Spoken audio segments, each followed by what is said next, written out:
Sites, social media, and public meetings. It is imperative to engage in open dialogue with citizens to seek their input and address their concerns. In its effort to promote communication and the public access to information, the Parliament of Malawi passed the Access to Information Bill in December 2016 and became operational in 2020. Madam President, I have the honor to report to this Assembly that institutions in Malawi are now transparent and accountable with their work and Parliament through the Media and Communication Committee, and continues to take to task all public institutions to abide by the Access to Information Act. Madam President, Malawians are now able to access information which previously was private to a few sections of the society and was the cause of intolerance. In addition, the consultative meetings by the Ministry of Finance on budgetary framework before budget consideration by Parliament also makes the work of Parliament today more inclusive and transparent. Madam President, to achieve inclusive and strong institutions, parliamentarians should establish and maintain a comprehensive legal framework that clearly defines the rights and responsibilities of individuals and institutions. They should ensure that laws are just, not discriminatory, and in compliance with international human rights standards. Parliamentarians should strengthen law enforcement agencies and ensure that citizens access a fair and impartial justice system where they can seek redress for grievances and receive a timely and just resolution. Parliaments, as institutions responsible for passing national budgets, should also ensure that they allocate adequate resources to programs that focus on conflict resolution skills and programs that ensure peaceful coexistence, human rights, tolerance, and respect for diversity. Madam President, again, I have an honor to report that as one way of promoting peaceful coexistence, the Parliament of Malawi passed the Peace and Unity Bill in 2022, which provides a legal basis for the establishment of institutions mandated to promote and protect peace and conflict prevention in Malawi. In conclusion, Madam President, building trust in public institutions is a long-term endeavor that requires consistent effort, collaboration, and commitment to democratic values. It involves both structural reforms and a change in institutions' culture to prioritize the needs and aspirations of the people we serve. Preventing violence and maintaining social peace requires collaboration among governments, civil society, communities, and international partners. Parliamentarians are therefore key in ensuring that institutions are geared towards attaining SDG 16 by ensuring that there is good enabling legislation budget and strong monitoring mechanisms in place. I am happy, therefore, to report that as Malawi, we are moving in the right direction towards attainment of SDG 16. I would like to thank the Angolan government for the warm hospitality you've awarded to my delegation. I thank you, Madam President, and all delegates for your kind attention.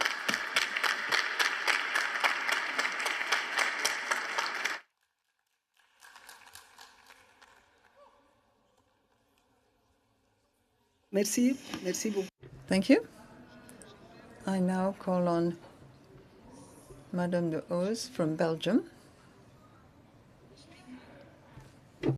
Of Belgian Parliament, and after the Speaker of Seychelles.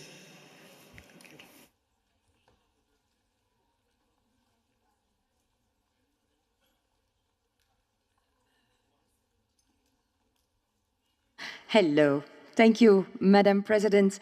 Dear colleagues, ladies and gentlemen, let me start my short intervention with a question for all of you. Have you ever questioned your own institutions? Have you ever questioned your own parliament? Because today, dear friends, we must say that parliamentary democracy is being challenged. We are often accused of being out of touch. People think of us that we are in an ivory tower, People think of us that we are detached from reality. And quite honestly, dear colleagues, from time to time, I think those critiques, they bear some truth. We are faced by a persistent call from our citizens to be more involved in decision-making. And so, my dear friends, how can we achieve that? How do we do that? Do we do that by referenda? Do we do that by direct democracy? I personally, I am not in favor of referenda. To reduce the complexity and the nuance of policy making to a simple yes or no question, it is too easy. I am, however, a big fan of deliberative democracy. It is a completion of parliamentary democracy. Deliberative democracy, it means canalizing the feelings and ideas of citizens in such a way that it can be used towards better policy making. We have made that possible in Belgium. We have changed the law in Belgium to withdraw and to allow representative panels from all layers of our society. And we have opened up the federal parliament to welcome the panels and to assist them in their deliberations. I give you another good example. Our German-speaking parliament has permanently embedded citizen panels in its regional democracy. They come together a few times a year. They put forth suggestions to the governments on a certain topic, and the government implements it, and they can give a good reason why they don't implement. And then new panels are being drafted, and the process begins all over again to a new topic. The trust in democracy in this region, in the German-speaking part of Belgium, has doubled. My dear colleagues, let it sink in. The trust in democracy has doubled.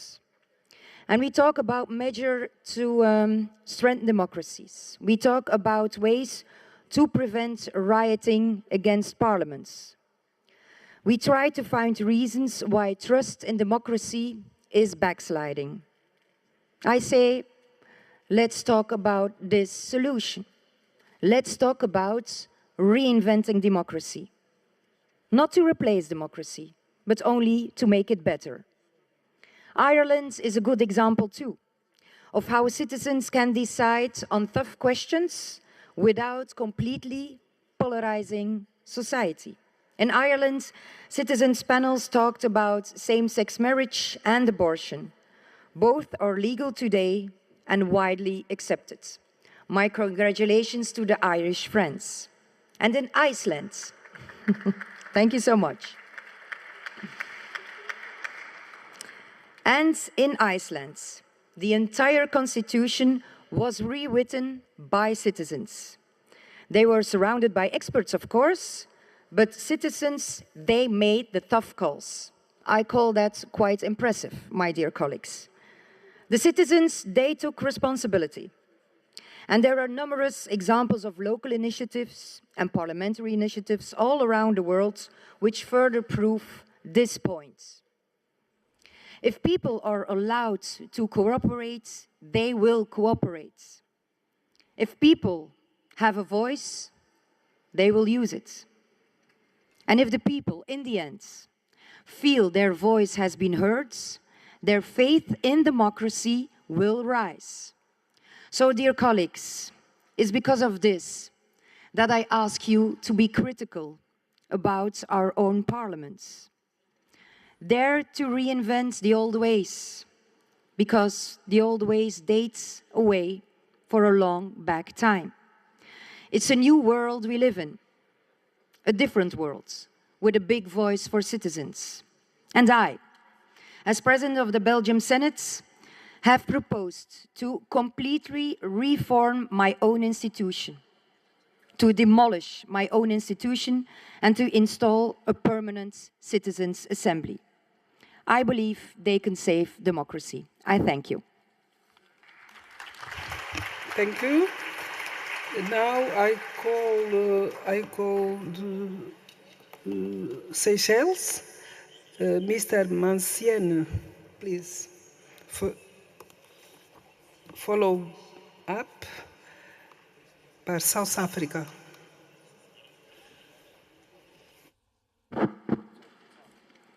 Madam Chair of this Assembly, President of the IPU, colleague speakers and presiding officers and honorable delegates, good afternoon. In the face of worldwide crises, it is easy to feel powerless.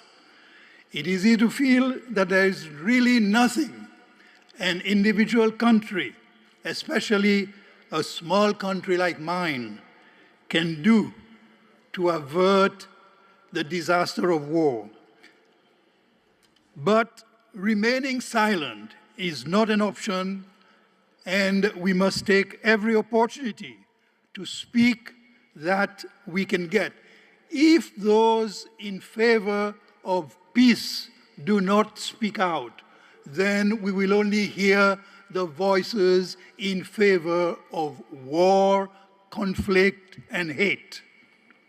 I am grateful, therefore, that the Inter-Parliamentary Union gives me this opportunity for a few minutes to speak on this very important theme that it has set out.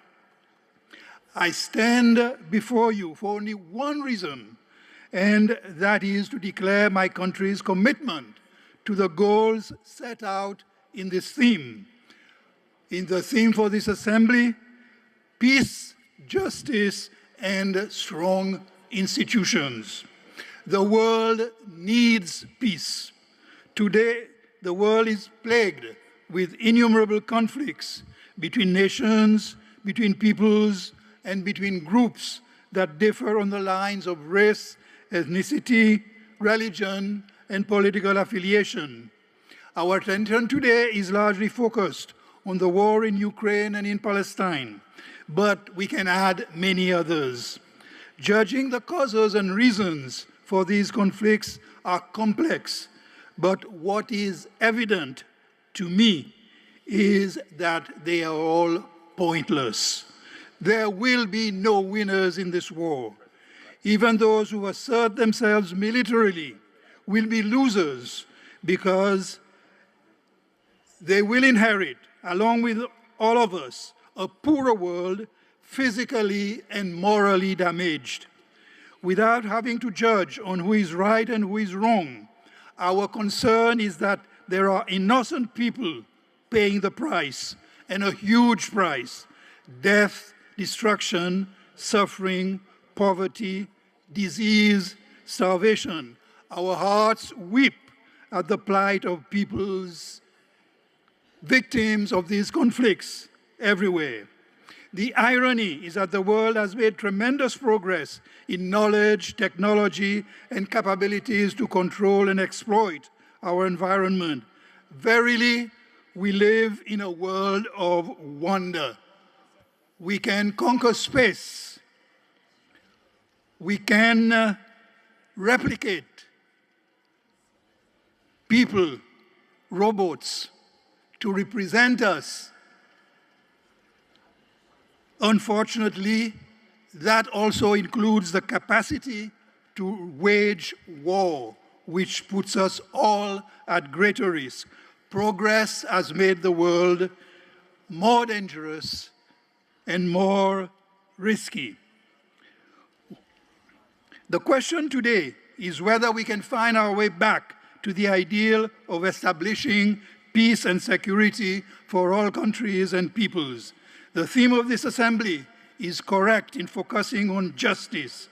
Justice is the essence, but it includes many things. It is not only justice after a wrong has been done, but it needs justice at the core of all relations between communities, groups, nations, and regions. It requires respect for the rights of all others, tolerance, and a spirit of fairness where rights clash. It requires an acceptance of the principles of international law and the acceptance of arbitration. This is where strong institutions come in. In the first place, it concerns the international institutions created after the European wars of the last century. The United Nations and the array of supporting institutions have been useful in maintaining stability over the last 70 years, but they have not been enough, and they are not enough to see us through the challenges of today.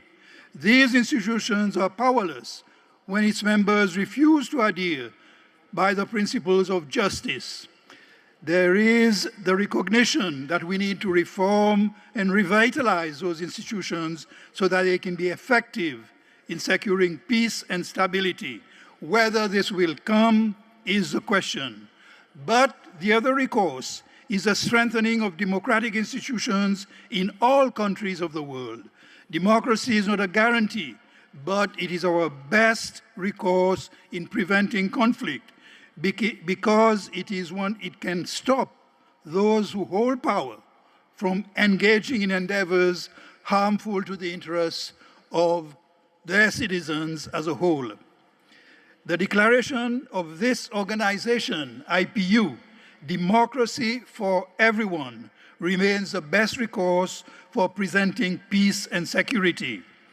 And I return to my earlier point, it is ordinary citizens that pay the price of war. It is those who hold power, who make wars. Children, men, women, civilians wish to avert wars.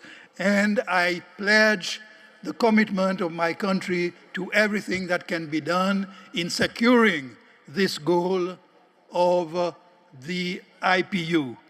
Thank you very much. Thank you very much. Now I call Madame Mapisa Nkwala, South Africa.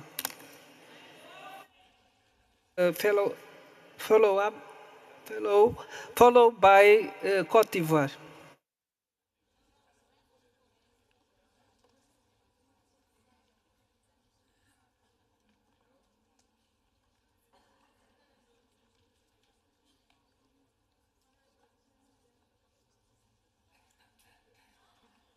Honorable President of the Assembly, Madam Carolina Guerrera, Honorable President of the IPU, Mr. Duarte Pacheco, Honorable Presiding Officers, Honorable Members, and distinguished guests. I'm humbled and privileged to address you all today. Before I begin, I would like to extend my heartfelt gratitude and appreciation to the outgoing IPU President, the Honorable Pacheco. Thank you, Mr. President. Your exemplary leadership and steadfast guidance have proven invaluable, particularly in navigating the unprecedented challenges that have beset the global community. We particularly thank you for your steady leadership of the IPU Task Force on Ukraine and Russia, and your appointment of the 2 members of the Africa Geopolitical Group as members of that task force. We think that although there is still much more work to be done, a solid foundation has been established during your tenure for parliaments to play a direct impact-making role in resolving conflicts around the globe. We indeed wish you well in your future endeavors, confident that your future contributions and availability to this forum remains assured. Honorable Madam President, one cannot help but observe the curious nature of the subject of the general debate of this assembly, particularly here in Angola, a country that was ravaged by war, but managed to transform peacefully to what it is today. Indeed, like South Africa, we also went through our own difficulties, but managed to build a peaceful society without retribution. Promoting peaceful and inclusive societies necessitates addressing the recent devastating escalation in the Israel-Palestine conflict, which has tragically claimed the lives of thousands, including innocent children. It is imperative that we take concrete action and implement the United Nations resolution for a comprehensive peace between Israel and Palestine. South Africa calls on all parties involved to prioritize peace over violence and uphold the international community's own resolutions by establishing a credible peace process. South Africa stands ready to contribute its expertise in mediation and conflict resolution, drawing from its experience, not just on the African continent, but around the world. As Nelson Mandela, our former president, the late, once said, and I quote, "We know too well that our freedom is incomplete without the freedom of the Palestinian," close quote. Let us work together to support a just and lasting peace in the Israeli-Palestinian conflict, recognizing that only through dialogue, negotiations, and respect for human rights can true peace and stability be achieved. Honorable President, the significance of this debate echoes the sentiments of the African Union's campaign on silencing the guns. Africa faces a multitude of challenges, including conflicts that have tragically pushed millions of people into the depths of poverty, eroding the progress made in poverty reduction across the continent. It is our hope that this debate will cast a spotlight on Africa's plight, compelling the international community to prioritize and address the root causes of these destructive conflicts. As a representative of South Africa, I'm deeply grateful for the opportunity for African parliaments to host the IPU, in particular here in Angola, as it allows us to firmly place these pressing concerns at the forefront of global deliberations. Madam President, SDG 16 serves as a guiding light, reminding us of the urgent need to prioritize peace, foster inclusive societies, and establish strong institutions that uphold the rule of law. It encapsulates the essence of a sustainable future, one where every individual can thrive, where basic freedoms are protected, and where trust between the people and their elected representatives is restored. It is concerning that the public at large has lost faith and trust in us. One of the core pillars of strong and fair public institutions is the trust they inspire amongst citizens. Trust is essential for effective governance, public participation, and the successful implementation of policies. Rebuilding public trust in institutions requires a comprehensive and multifaceted approach. It entails not only enhancing transparency and openness in the functioning of public institutions, but also promoting ethical behavior and ensuring accountability for actions taken.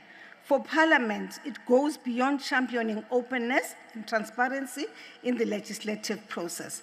It involves enacting legislation that promotes justice, protects human rights, and combats corruption. However, the crucial step for ensuring that is enforcement of legislation, which must not be overlooked. Now, alongside the rule of law, as I conclude, Madam Speaker, fundamental freedoms is essential. We must be unwavering in our commitment to preserving the rights of our citizens, including the LGBTQI community rights, which is a matter we tend to skirt around and avoid discussing at fora such as this one. The assembly and participation in the democratic process are bedrocks of our society. It is our duty, therefore, to ensure that individuals can express themselves freely without fear of repression. By safeguarding these fundamental freedoms, we offer an environment of trust and inclusivity.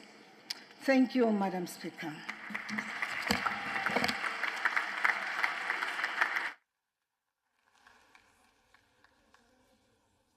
J'appelle maintenant Monsieur Bit. I now call upon Côte d'Ivoire, Mr. Bictogo, to be followed by Mr. Dick of Australia.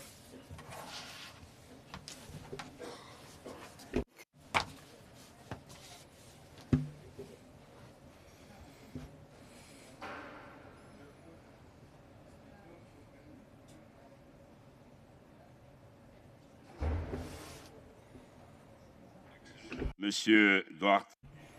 Your Excellency, Mr. Duarte Pacheco, the President of the Inter-Parliamentary Union. Carolina Cerqueira, Speaker of the National Assembly of the Republic of Angola. Speakers of Parliament, Secretary General of the IPU, Members of Parliament and distinguished guests. I would like to begin my statement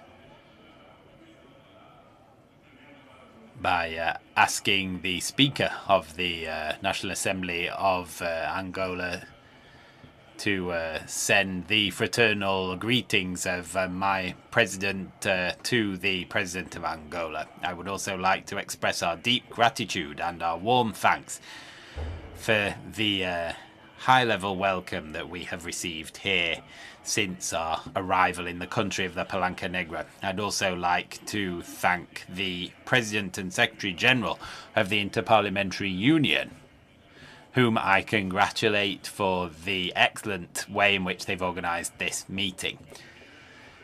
It's also a pleasure to say that the delegation of the National Assembly of Côte d'Ivoire, which I have the honour of leading at this 147th Assembly,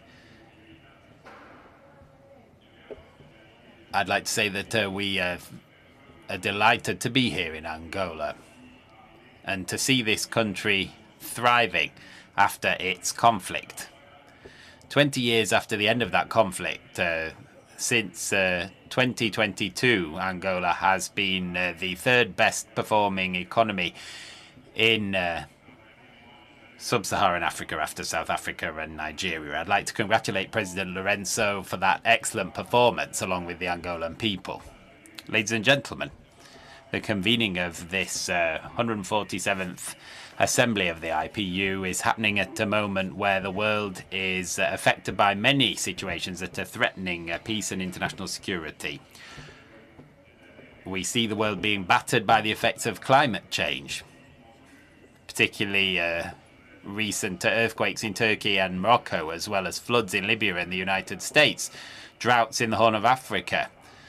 All of this means that we must also face terrorism in the Sahel, unprecedented violence such as that which is being imposed on Palestine by Israel and on Ukraine by Russia, as well as the conflict in Syria. All of this puts our populations in unprecedented precariousness,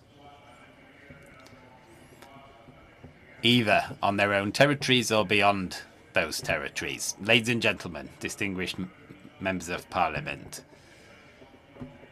this is just an example among many of what's happening in the world at the moment. And that's why I'm delighted to see the topic of our Assembly here, Parliamentary Action for Peace, Justice and Strong Institutions. Parliamentarians, ladies and gentlemen, terrorism and violent extremism are putting our institutions to the test and undermining the stability of our states. We need to prevent these acts that are working against our societies, and we need to further respect for human rights, the rule of law, and respect for religious diversity. As we fight the dangers that are threatening our states, parliaments need to be involved effectively. We need to think strategically. This is the commitment of our parliamentarians to peace. We need to fight against security threats of all kinds, for these undermine democracy. We need to change our vision to achieve that. Parliamentarians, a succession of coups d'etat in Africa, and particularly West Africa, should lead us to shoulder our responsibilities. We can see how fragile our institutions are at the national and regional levels. We need a fairer world. We're of course aware that all administrative and regulatory measures that have been put in place to achieve this haven't led to the results we wanted. The theme of this 147th IPU Assembly reflects the threat of climate change, and we need solidarity to fight that. We call for collective mobilization to create a fund to offer aid relating to climate change. I also take this opportunity to issue a call to all member states of the United Nations. We need to pool our efforts. I'd like to call for peace in the world, particularly in the conflict that Israel is imposing on Palestine. My country calls for an immediate ceasefire, the respect for the right to life, the protection of vulnerable persons, the protection of civilian populations, and the opening of humanitarian corridors. History calls for this. Our sense of responsibility recommends this to us. This 147th Assembly comes at a time when finally the term of President Pacheco is coming to an end. We're looking now to the election of a female president, which reminds us of the rights of the women. Participation of women in decision-making is key. And whoever wins that election will be a win for Africa. Thank you. I invite now Mr. Skelamani from Australia. And after it's Botswana from his share.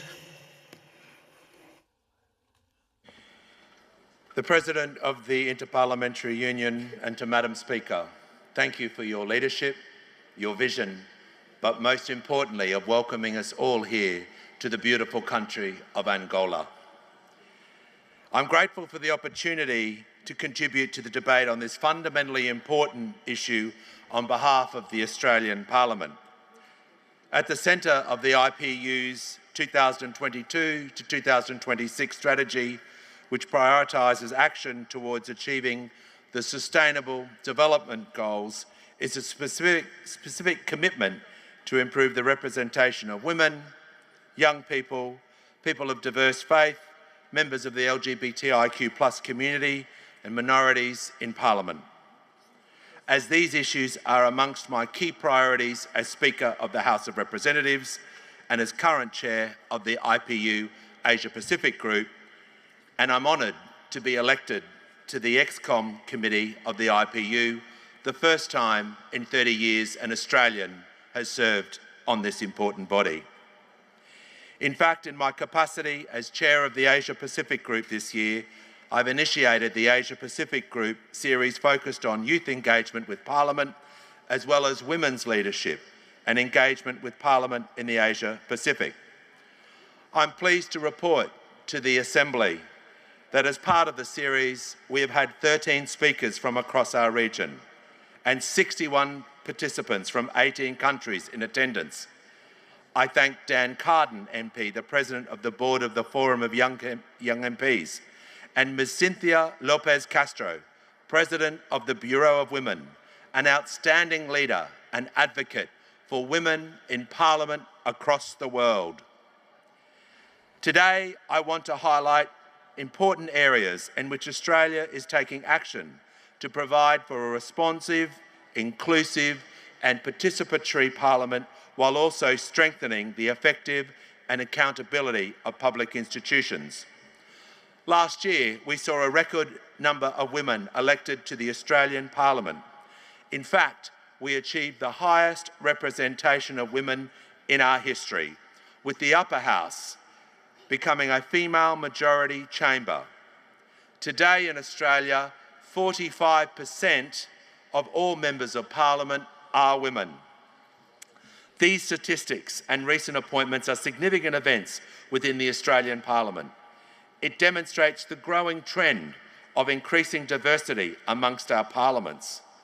But this growing trend must be accompanied with ongoing work to ensure the workplace changes with the increasing diversity. Regarding safety in the workplace, the current Australian Parliament recognises that it plays an important role in setting an example for the rest of the country by promoting safety and respect for all in Parliament itself.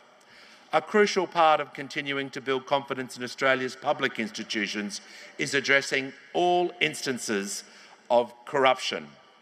Australia has strong and tough laws that criminalise bribery of foreign public officials and Commonwealth public officials, and is consistently ranked as one of the least corrupt countries in the world. In July 2023, these arrangements were strengthened when the National Anti-Corruption Commission commenced operation. The National Anti-Corruption Commission is an independent agency responsible to investigate and report on serious or systemic corrupt conduct in the Australian government public sector. The National Anti-Corruption Commission will investigate all public Commonwealth officials, including ministers, parliamentary members, staffers and statutory office holders. It's deliberately set up to be independent from government, demonstrating to the Australian people that they can trust their governing institutions. Finally, we recognise in Australia that trust in our public institutions must be earned and should be fostered from a young age. We have more than 3 million young Australians, people in Australia today. Their involvement in public decision-making processes provides us an opportunity for civic engagement as well as education and understanding about governing and democracy. To this end, a key part of the work of the Parliament is the Parliamentary Education Office, which runs programs at Parliament House and online for school-aged children across the country.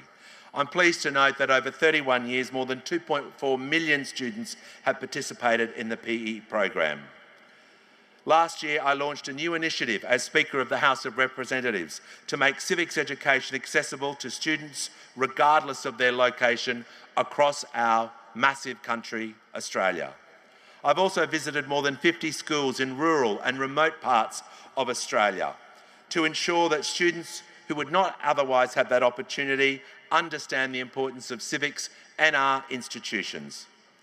In this way, we seek to strengthen the involvement of young people in public decision-making and ensure that their encouragement and their engagement is continued in Australia's vibrant civil society, which is a key feature of our democracy, which is a cohesive society, success as a peaceful and multicultural nation. I thank the Assembly and wish delegates all the best for the 147th Assembly of the IPU. Thank you very much. I invite now Mr. Skelamari from his chair from Botswana and followed by Sri Lanka. Sri Lanka. Thank you very much, Madam Chair and President of the 147th IPU Assembly, distinguished honorable speakers and honorable members of Parliament and distinguished delegates. Botswana is honored to join World Parliaments for the 147th Assembly of the Inter-Parliamentary Union in the beautiful city of Luanda. Thank you to our hosts for the kind reception and hospitality.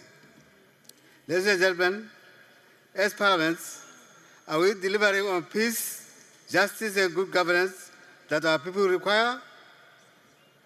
As a young democracy whose foundations are deeply rooted in the promotion and protection of human rights, Botswana believes that the SDGs provide a set of international standards and norms to attain sustainable development, including peace, coexistence among nations. The standards require that the elected representatives should be accountable to the people. This accountability should be defined explicitly in terms of the law and must also provide remedial action in cases of care breach. The rule of law, therefore, places obligations on both the state and the citizens, including civil society, to observe, respect, and most importantly, take ownership of the legal order. Botswana's journey towards peace, justice, and strong governance institutions is characterized by a commitment to democracy, rule of law, and sustainable inclusive development. Central to this progress is the role of Parliament of Botswana, which has consistently demonstrated its dedication to achieving these goals. Parliament of Botswana has historically used legislation as a powerful tool to promote peace and justice. Examples include, amongst others, the Chieftainship Act, which established a formal framework for the recognition and selection of traditional leaders, which helps prevent disputes and conflicts that would arise from ambiguous leadership transactions. Additionally, the Land Tribunal Act aimed to address the disputes through a special tribunal, contributing to the equitable distribution of resources and reducing potential resources conflicts. Parliament also passed the revised National Land Policy in 2019, thereby granting land rights to married women who were historically left out on land ownership. The revised land policy gives everyone an equal opportunity of eligibility to land ownership in a place of their choice in both state land and tribal land. In reaffirming the importance of Universal Declaration of Human Rights, as well as other instruments related to human rights and international law, we believe it is the responsibility of all states to respect, protect, and promote human rights for all. As a consequence, to further demonstrate our commitment to the protection of human rights, Parliament has recently passed a new Ombudsman Act to provide for the protection and promotion of human rights and the investigation of human rights violations. Ladies and gentlemen, Parliament oversight has been crucial in maintaining accountability, governance, and justice. The Public Accounts Committee, in that regard, has been critical in ensuring transparency and accountability in public expenditure. Through the scrutiny of government actions and finances, these oversight mechanisms help prevent corruption, enhance transparency, and public trust. Parliament has also been a platform for advocating justice, peace, especially concerning marginalized groups. Our parliamentary women's caucus have been instrumental in championing gender equality and women's rights. Their efforts led to the formulation of gender-sensitive policies and the enactment of laws that promote women's participation and protection. Furthermore, Parliament's engagement with civil society organizations has facilitated dialogue on key issues and provided a channel for citizens' voices to be heard. We are now leveraging on new innovative technologies to further enhance Parliament's linkages with the public. Botswana Parliament's commitment to strong institutions is exemplified by its role in upholding the rule of law and protecting democratic principles and liberties.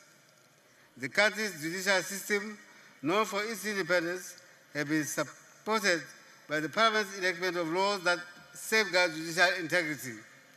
The establishment of the Directorate of Corruption and Economic Crime, the Independent Electoral Commission, Financial Intelligence Agency, and the Office of the Auditor General, among others, underscore Parliament's determination to build institutions that withstand both internal and external pressures and ensure good governance. Ladies and gentlemen, our case emphasizes the significance of political will and dedication to the principles of peace, justice, strong institutions. Parliament's proactive regard for societal issues, its ability to adapt to changing world trends, and its commitment to accountability have all contributed to Botswana's success, peace, and stability. We therefore once again have an opportunity at this meeting not only to share experiences as a global community, but to also break down barriers to world peace and justice. We believe that our sustainable development to be realized, our nations must build inclusive, effective, and accountable institutions predicated on good governance and the rule of law. Let our discussions here contribute in galvanizing and catalyzing action toward restoring trust, strengthening the capacity of institutions to secure justice for all and for further facilitating transitions to drive the Sustainable Development Agenda. Thank you very much. Thank you. Now I invite Mr. Abeyewardene from Sri Lanka, followed by Egypt.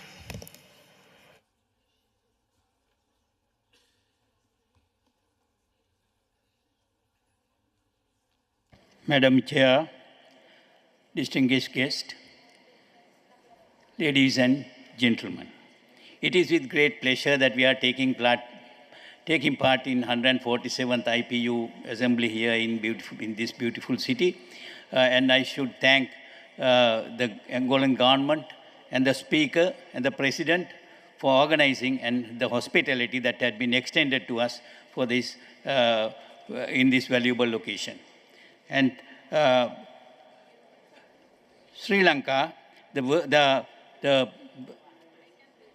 would like to contribute in this situation that we face today in our country.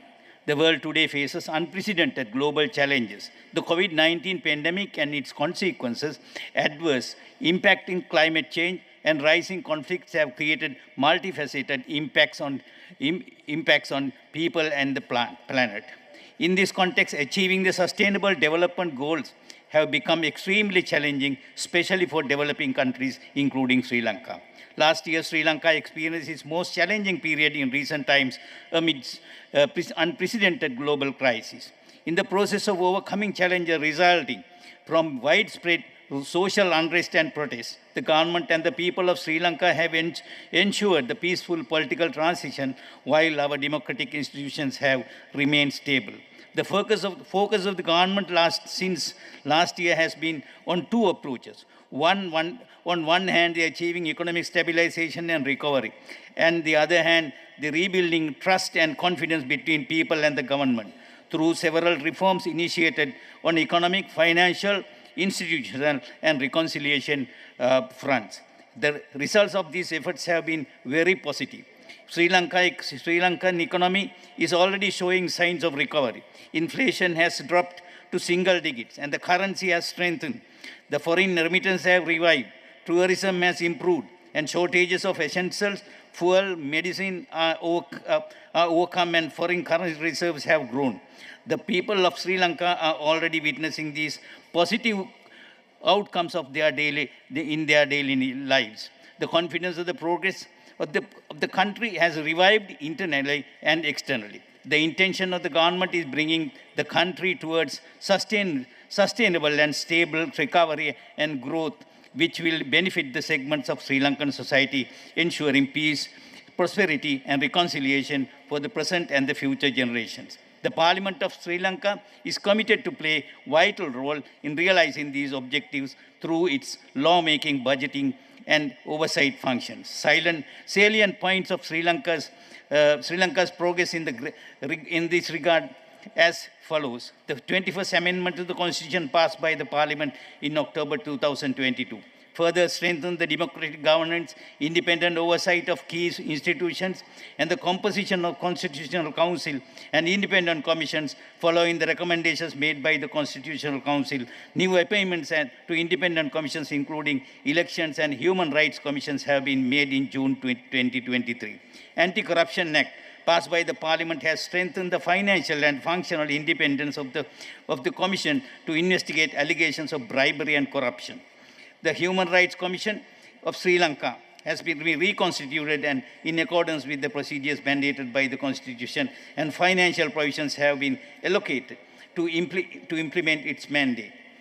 His Excellency the President of Sri Lanka has prioritized the reconciliation efforts, including development plans for the northern and eastern provinces. For this purpose, the Cabinet Subcommittee on Reconciliation and Special Unit on solving issues of people in the northern province were established with a view to address wide range of issues expeditiously.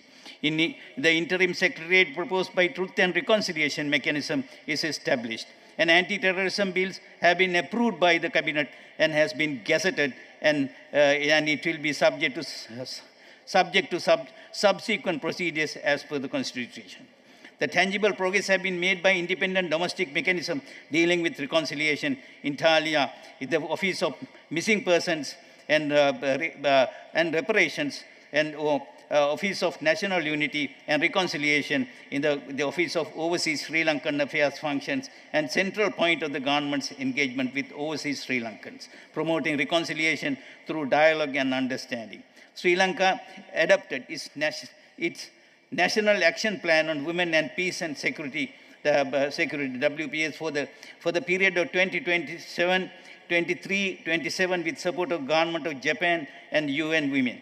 The plan adds to the country's legal and policy framework to protect and empower women in line with international commitments and set out in the UN Security Council's Resolution 1325/2000. This action plan calls for greater participation and representation of women in governance and peace-building process.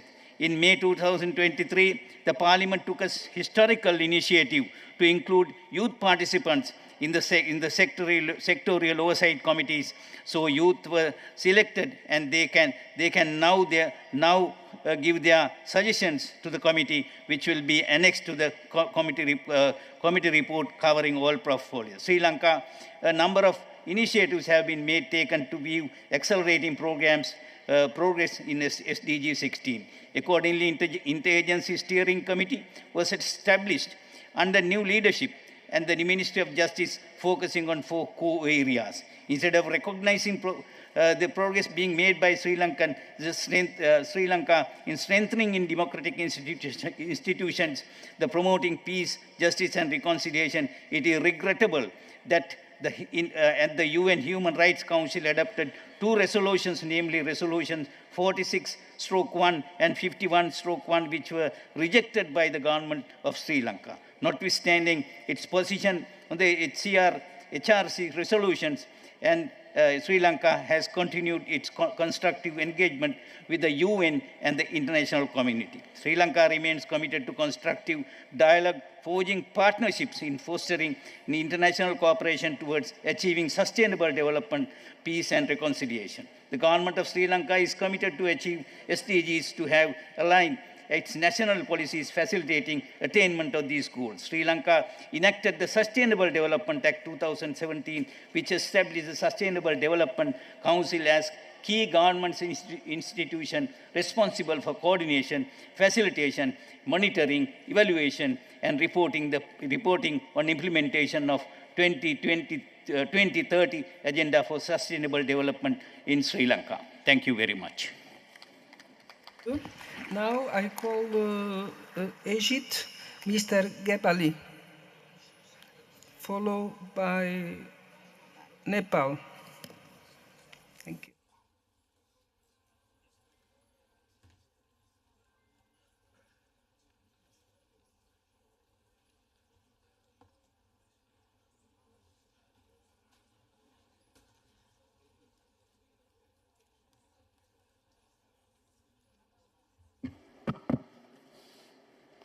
معالي رئيسة برلمان أنغولا.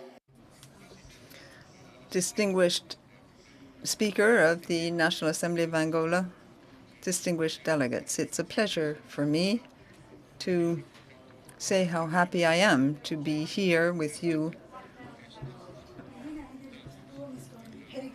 The links we have with the IPU are strong and long-standing, and helps us to exchange ideas and reinforce discussions between parliamentarians around the world to cope with the most pressing questions. Thanks to our brothers, the Parliament of Angola, thank you for the efforts it has made and the excellent organization and warm welcome and hospitality extended to us. Our discussions today are related to a number of matters which are an urgent priority, given the exceptional situations and the so very complicated challenges you will realize that we cannot move forward in the absence of stability at all levels, and world peace is facing major challenges linked to conflicts, terrorism, climate change. This is perhaps the most serious situation we've been in since the Second World War. We need consensus. We need world peace and sustainable development. This consensus will remain theoretical with no real impact in the field. Sincerity is one of the prerequisites. We would like to ask the following questions. Is the international system just and fair when it comes to coping with international conflicts? If it is, why are some peoples still suffering from poverty without meeting their basic needs to lead a dignified life? Why are peoples still subject to occupation like the Palestinian people? For many decades now, it has been persecuted and has no legitimate rights to establish an independent Palestinian state with its capital in East Jerusalem. What Palestine is going through today, this very violent escalation, is a continuation of this situation that has obtained for the Palestinian people. Instead of criticizing the victims, we should stop and look and analyze the reasons for this situation. Dear friends, our country has always implemented a policy based on peace, development, and cooperation. We have adopted a very major plan through Resolution 2030, the idea being to work and ensure citizens can participate in decision-making. We give ever greater importance to civil society and its participation, in addition to the public sector. The state of my country has sought also to include women and children and all people of good faith at all levels of development. This strategy also focuses in particular on investment in human resources and young people through national institutes that deal with training and education, and the Institute for Governance in our country. Sustainable development and security have been approached from a global stance. We are not referring only to military security. We have an intellectual vision and approach to development in order to meet the challenges of security in the national context. Above all, the idea is to contend with illegal migration. Egypt has taken certain initiatives, and rescue boats are sent out to rescue people, and we want to ensure that young people do not take the path of illegal migration. We try to stop this migration and have since 2016 this migration from our coast. Ladies and gentlemen, you will no doubt agree with me in saying that parliaments reflect the wishes and aspirations of their peoples. It is our responsibility to look for ways and means of bringing about peace, global development. We need to tackle the roots of the problems we are experiencing and from which our society and young people suffer in order to preserve peace and security and achieve global development and reinforce social peace. Thank you very much indeed. Very much. Now I invite Mr. Timil Sina from Nepal, followed by Nigeria.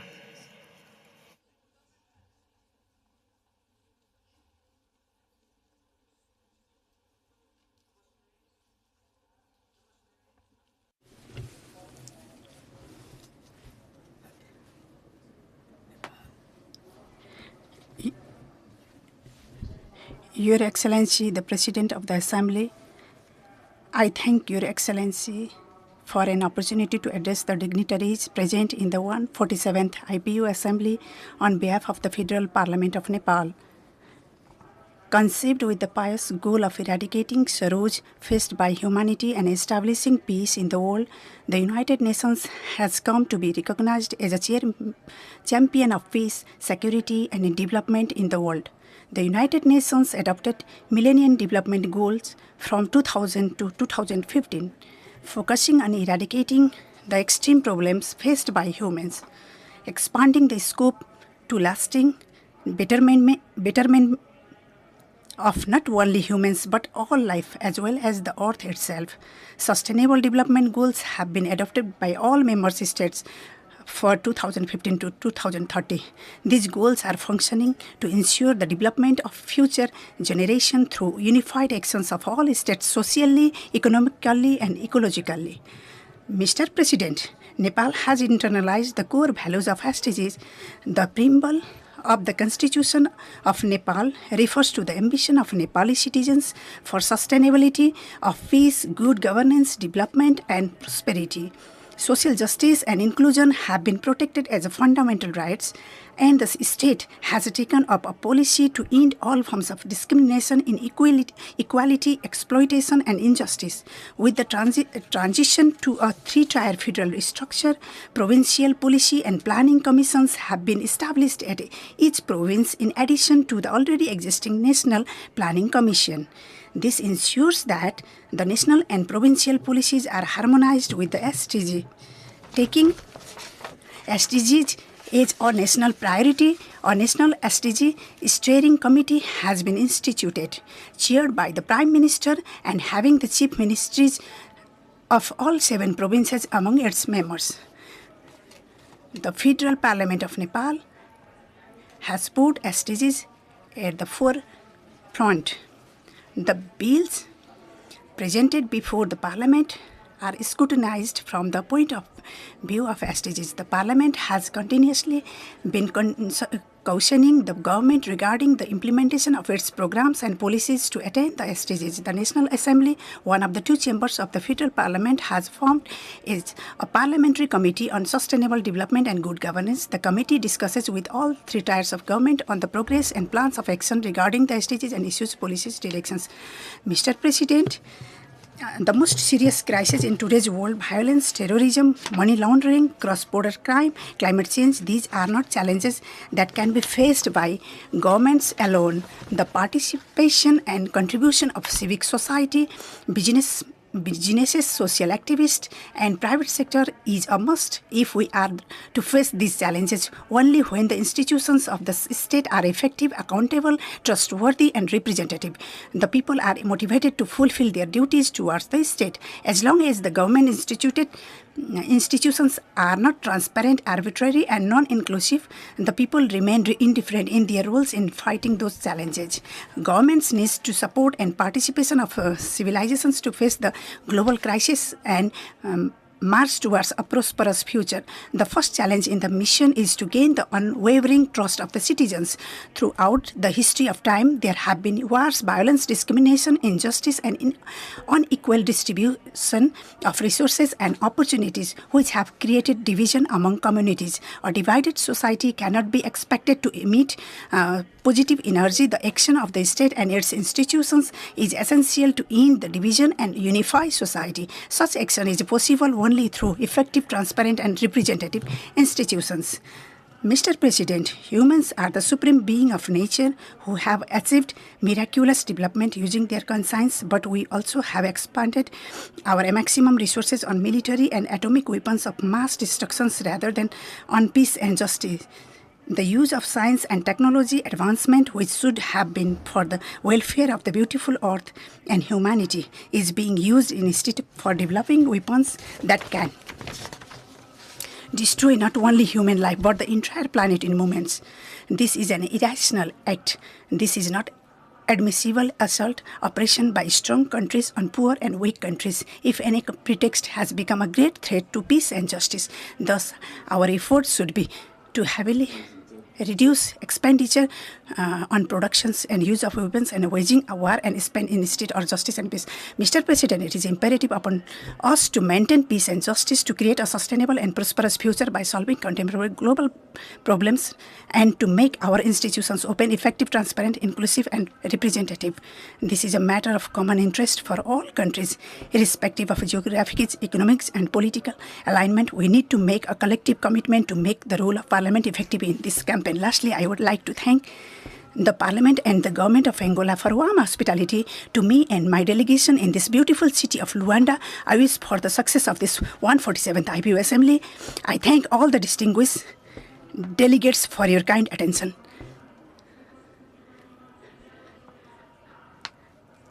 Thank you very much.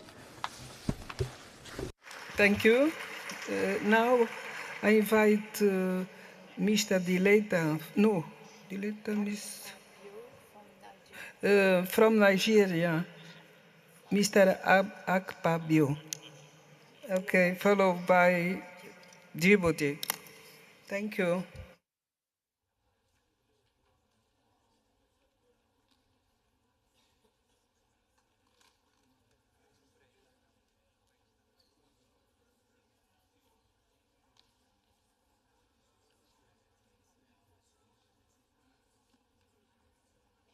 Good afternoon, Madam President, distinguished members of the High Table, my colleagues, heads of parliaments, and representatives from all over the world.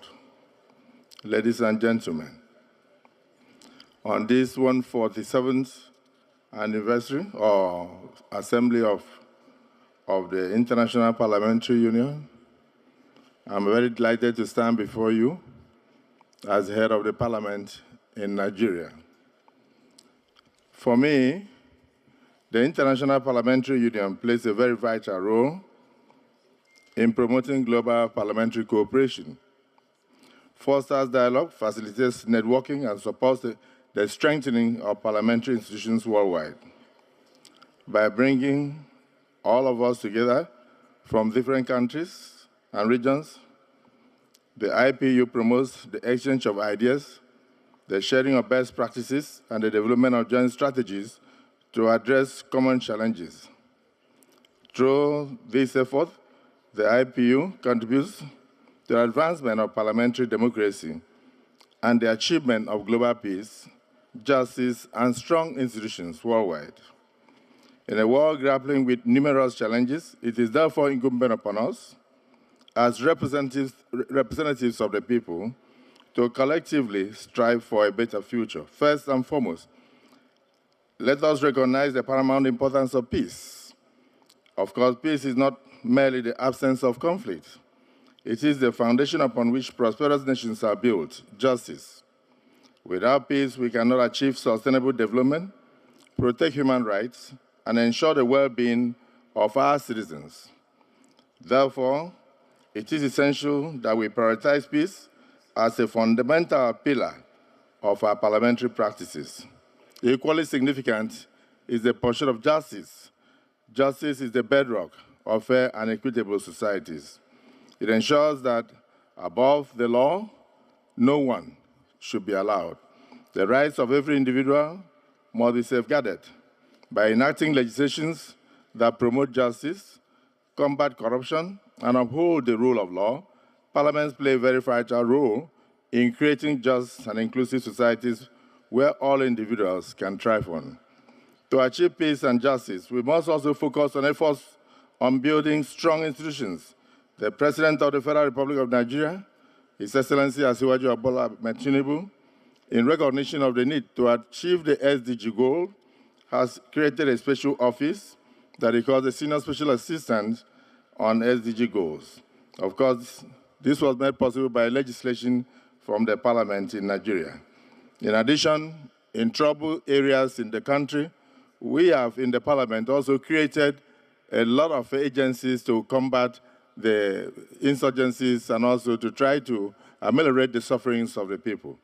Part of it is in the Northeast region, where we have had serious insurgencies in the last few years. So we created a Northeast Development Commission. In the southern part, where oil production has ravaged the communities and caused a lot of ecological damages and even led to insurgency equally, we have created a Northeast Development Commission through legislation to combat the effects occasioned by those practices.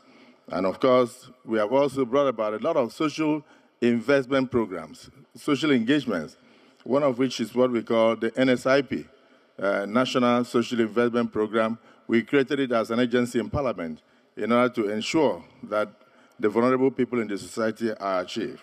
So the establishment of the counter-terrorism unit also in the Office of our National Security Advisor is also assisting us to combat and reduce the menace of terrorism to the barest minimum in our country.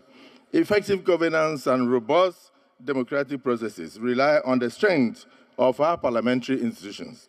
It is through these institutions that we exercise oversight, we enact the legislations, and represent the diverse voices of our constituents. By processing and ensuring transparency, accountability, and inclusivity, we can foster institutions that address social inequalities, promote gender equality, and at the same time protect the rights of the marginalized communities in our society. A typical example, for instance, is the power and impact of parliamentary action in the successful implementation through legislation on this human trafficking in several countries in the world today. And this has been combated through collaborative efforts, through border control cooperation, and all that. So such parliamentary initiatives reflect our commitment to justice and our dedication to protecting the most vulnerable members of our dear society. Furthermore, the practice of parliamentary diplomacy has proven instrumental in resolving conflicts and fostering peace through dialogue and negotiations. Of course, the power of parliamentary democracy lies in its ability to transcend political differences and focus on shared objectives, ultimately paving the way for long-lasting peace in our nations. In conclusion, I want to urge each and every member country present here today to recognize the threat to the Sustainable Development Program, the SDG, Goal 16.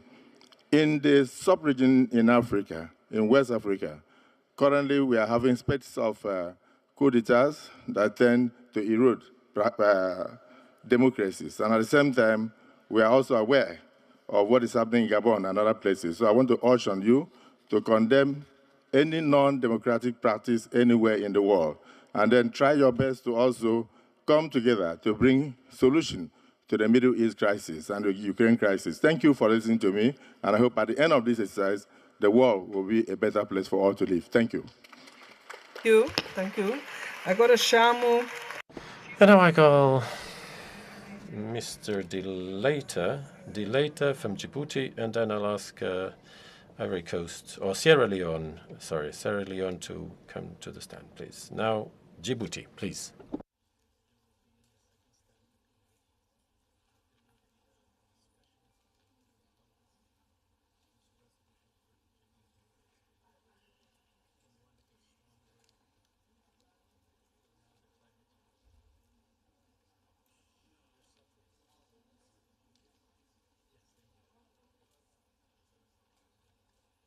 Excellence, Madame Carolina. Your Excellency Carolina Cerqueira, Speaker of the Parliament of Angola, President of the Inter-Parliamentary Union, parliamentarians, members of the national delegations of the IPU, Secretary General of the IPU, participants, distinguished delegates. As we participate in this IPU assembly for the first time in my case, I'd like firstly to convey the fraternal greetings of the people of Djibouti and the compliments of our highest authorities. On behalf of the National Assembly, the members of the parliamentary delegation here present, and in my own personal capacity, I would like to pay tribute to the highest authorities of our sister Republic of Angola. The delegation of Djibouti would like to thank the Angolan people for its fraternal welcome and for this very pleasant environment in which we're working under the aegis of the 147th Inter-Parliamentary Union Assembly. We are seeing some remarkable contributions that are being made by the Secretariat of the IPU, so thank you to them as well. We are here to focus on the topic of parliamentary action for peace, justice and strong institutions. Ladies and gentlemen, there is no justice without peace. That's what history has taught us. This topic means that we need to hone the efficiency of our institutions. The Republic of Djibouti has worked tirelessly to that end and to ensure stability in the Horn of Africa at the national level. After a brief period of political instability, we have embraced peace and civil stability based on effective institutions that are serving progress. We can see this in the strategic policies we've implemented over the past 3 decades. And we can also see how our people is embracing the ideals behind them. We've been building a new Djibouti, and the legislature is constantly listening to the legitimate concerns of their constituents. In that spirit, we've been implementing policies to drive progress forward, and that's reflected in quantitative indicators that go hand in hand with the SDGs that have been in place since 2015. The progress we've made over the past few years is significant. We've taken many initiatives. Laws on political pluralism, good governance, improved justice, and we've bolstered the rule of law as well.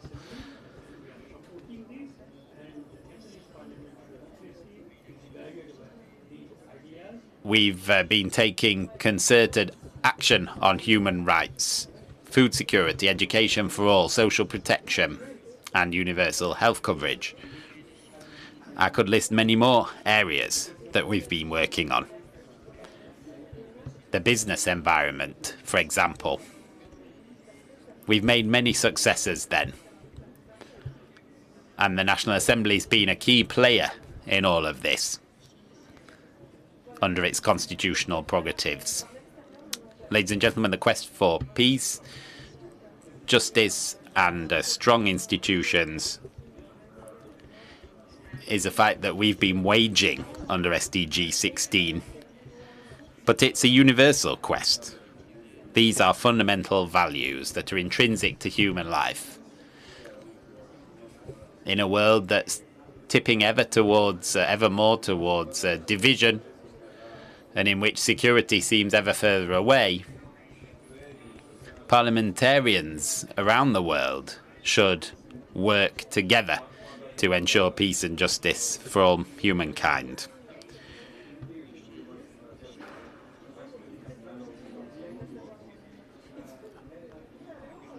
We see the situations in Gaza, in Ukraine, and certain parts of Africa at the moment.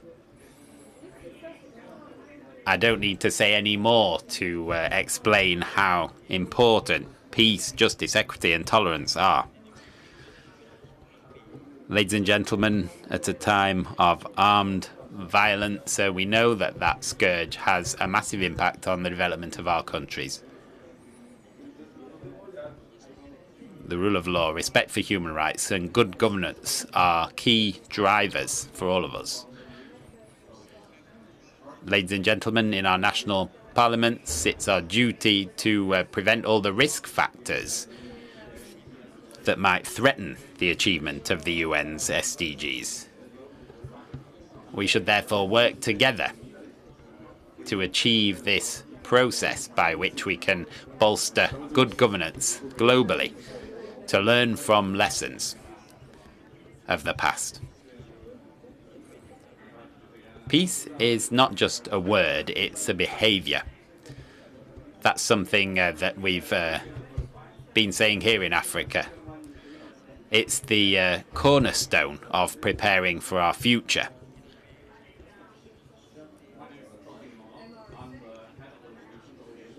Peace is the foundation for justice, strong institutions and progress. And it's something that we achieve in our daily behaviours. Sharing, tolerance, generosity are values that we should hand down to future generations because they'll protect them. I wish you every success in your work and thank you for your kind attention. Muito obrigada. Nós agora damos a palavra. And I'd like to give the floor to Mr. Bundu, Sierra Leone, and then will be followed by Ghana.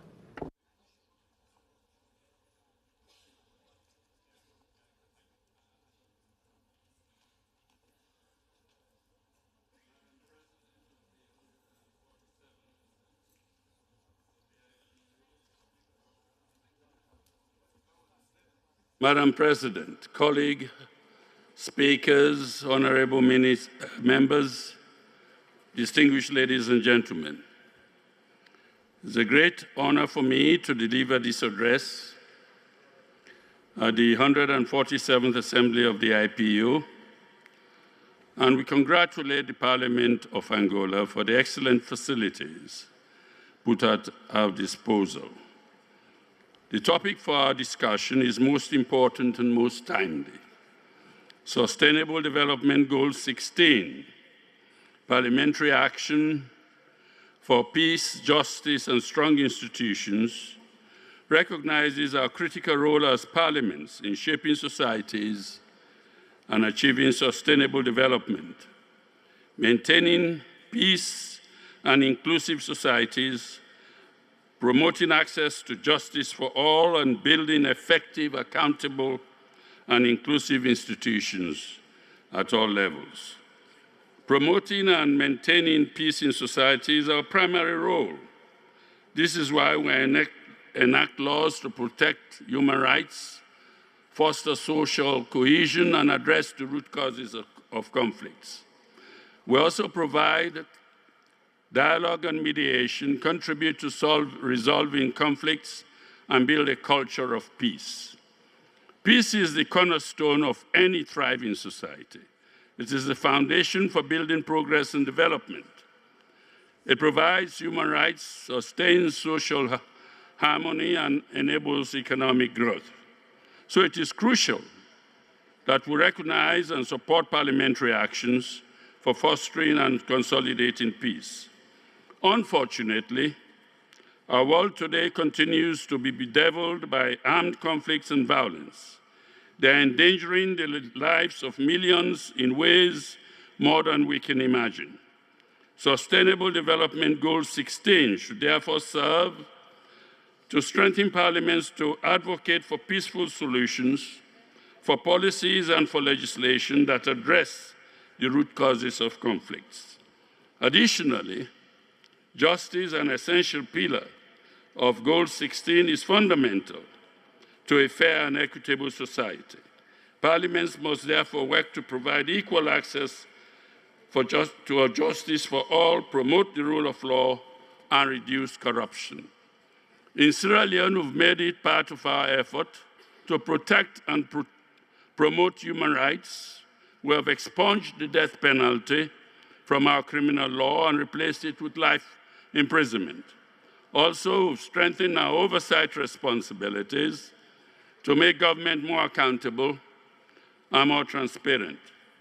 Strong institutions, especially strong, inclusive institutions, in the hands of strong men and women, are the backbone of any functioning society. The bulwark for good governance, accountability, transparency, and resilience. This is why our new mantra is radical inclusion that leaves no one behind.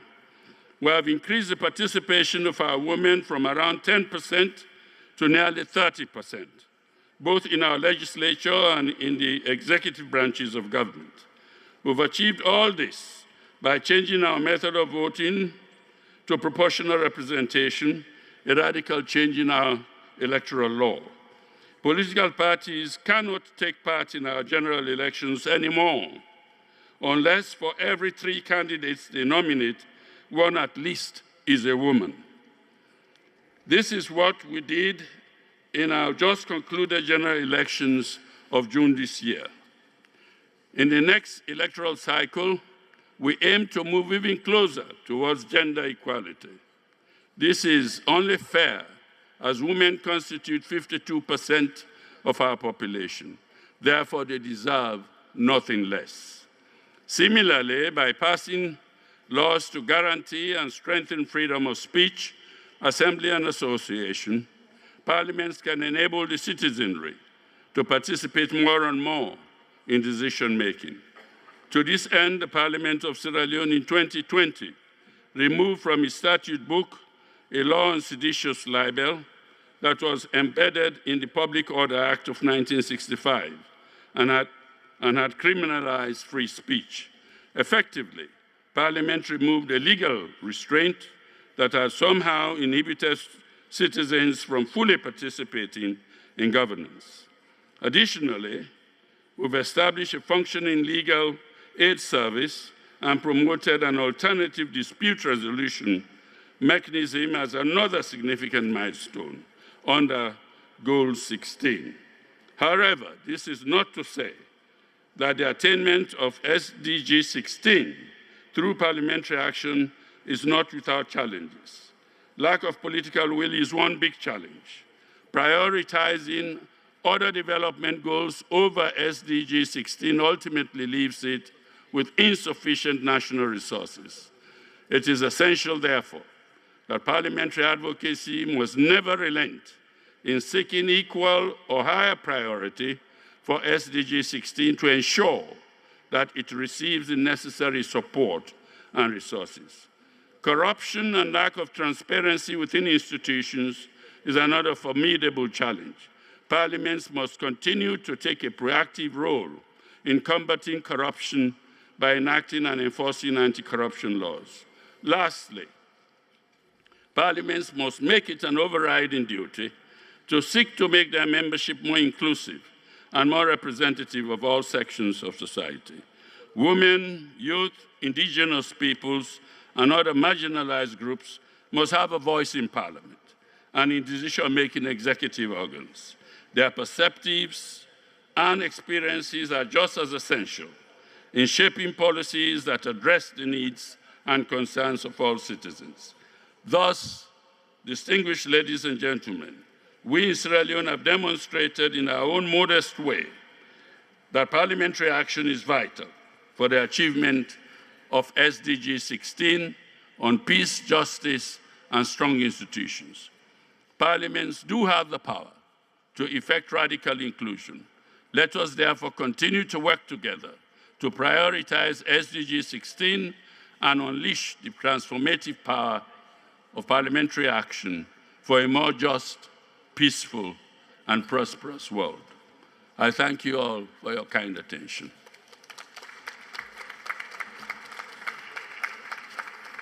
Ok. Agora, muito obrigado. Thank you. Now I call Ghana, Mr. Bak Bin, followed by São Tomé e Príncipe.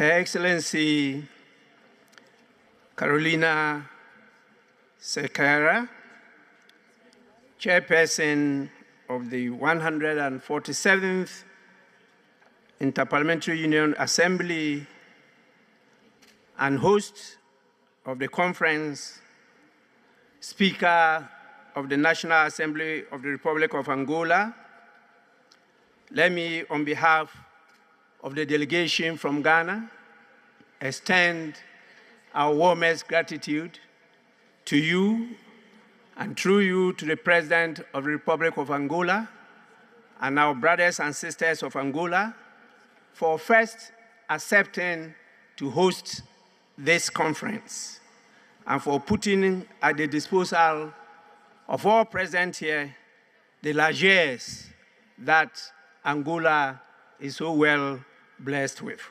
We are extremely grateful, and we're sure that the Almighty God will continue to bless you and bless your country. Colleagues, speakers, presidents, presiding officers, chairs, and members of parliament, I recognize your presence, and I extend all the due protocols to everybody gathered here. Conflict has become prevalent in the world today. It has become so pervasive that it is gaining notoriety for becoming the first rather than the last resort to diplomacy. According to the 2023 Sustainable Development Goals report, about 2 billion people were residing in conflict-affected nations as at 2020. The same report indicates that in 2021, a record 89 million people were refugees or internally displaced, while the global military spending surpassed $2 trillion for the first time. These troubling statistics primarily linked to enduring regional conflicts, political instability, and economic difficulties highlight the continued influence of conflict-related factors on worldwide displacement and expenditure. The danger posed by existing conflict around the world is its tendency to degenerate rather than abating, with countries fast aligning to the east or the west divide of the global geopolitics and setting the stage for what could be the much-dreaded Third World War, with far more catastrophic consequences given the state of technological advancements since the last World War. The current raging wars in the Korean Peninsula, Russia and Ukraine, the Middle East, and the Sahel are evidence of a degeneration of the world towards a Third World War. This is happening because the voices of peace and justice are quiet or captured in verbosity and no action. We all know there can be no peace without justice. The theme of this conference is a call to action for all peace-loving people around the world to work to abate this looming danger, and I'm glad the Inter-Parliamentary Union is leading this charge. Madam Chair, the theme for this conference, Parliamentary Action for Peace, Justice, and Strong Institutions, is therefore a call to action by the global parliamentary community. This call could not have come at a better time, particularly as the world is agreed to work towards the realization of the Sustainable Development Goals, with a special emphasis on Goal 16, which seeks to promote peace, justice, and strong institutions. Madam Chair, recognizing the need for the world to work together to promote justice, we are told that injustice anywhere is a threat to justice everywhere. The world is caught up in an inescapable network of mutuality, tied in a single garment of destiny.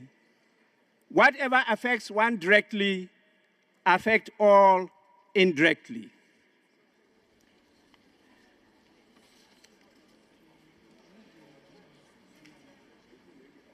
The direct costs to countries experiencing conflicts in the form of decimating the active population, reducing the earning power, among many others, easily extends to other countries within the region by way of exacerbating the refugee situation and endangering the food security situation around the world.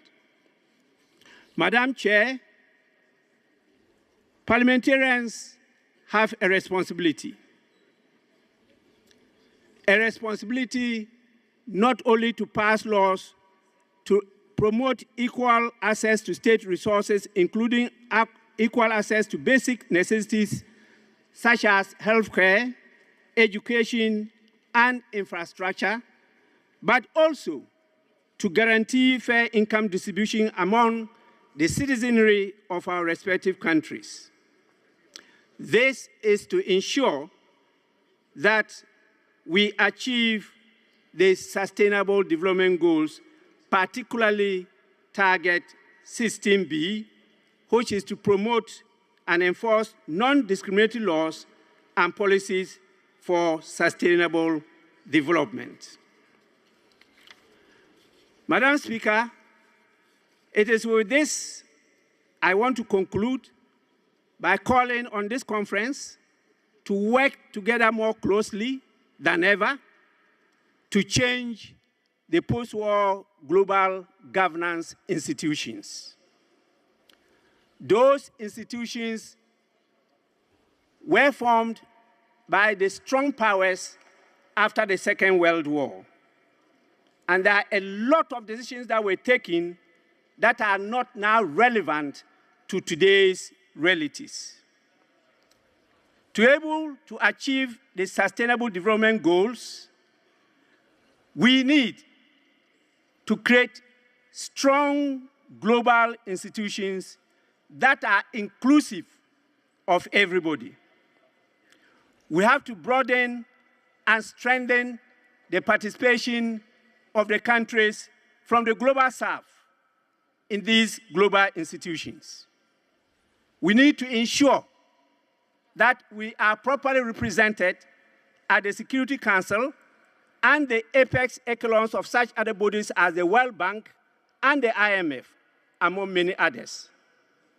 This will help to promote real inclusiveness and reduce the voice of dissent within the architecture of global governance institutions. It is clear to all that the decision that was taken in 1948 to try to cite the Palestine and Israel to live side by side is not working. It is a sowing of the seed of the conflict, and we need to revisit it as a world. It is with this, I believe, the call for a balance is a call in the right decision. Is it with this, I believe, the call for action, particularly parliamentary action by the parliamentary community, is a call worthy of support by all of this. We all know peace is the bedrock is a foundation of development. And without peace, there can be no development. So with this, I want to thank the organizers of this conference and those who really took time to choose the theme, which is the right thing to do. And that is why, particularly this time, it has been so pronounced with what is happening in the Middle East. I end by a call for cool heads, for cool hearts, for dialogue, for all of us to get involved, and for the working committee of the IPU to go to act now. Either now or never at all. I thank you all for your listening. Obrigada. Chamo Santo Tomé e Príncipe, a senhora Sacramento. I now call Mrs. Sacramento from Santo Tomé e Príncipe, and then Fiji. Fiji will speak from its seat.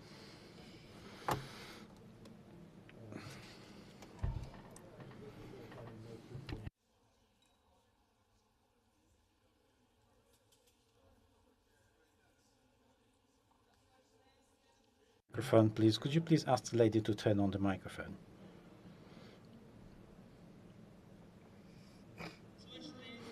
Excellency, Speaker of the Parliament of Angola, Excellencies, Speakers of Parliament represented here, dear parliamentarians, ladies and gentlemen, dear guests, men and women, Excellencies.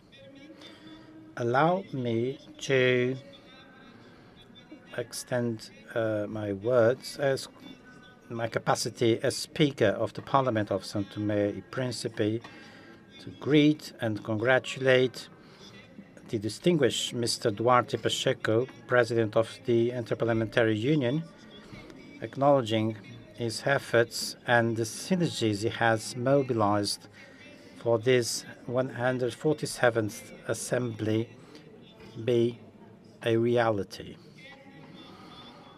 I also want to greet and congratulate the Angolan authorities for the kindness they have provided us with by welcoming us to this vibrant land, characterized by its history, this brotherly people following the ideals of the founding father Agostinho Neto. Still, as a word of greetings, I'd like to thank the speakers of the various parliaments represented here and their delegations, wishing you all an active participation up to this important event, during which we are supposed to make a profound reflection about parliamentary action that may be carried out by member states of this organization and others for peace, justice, and strong institutions towards accomplishing SDG 16 as a facilitating tool in all SDGs adopted by the United Nations and strongly defended by the Inter-Parliamentary Union as a key tool for governance.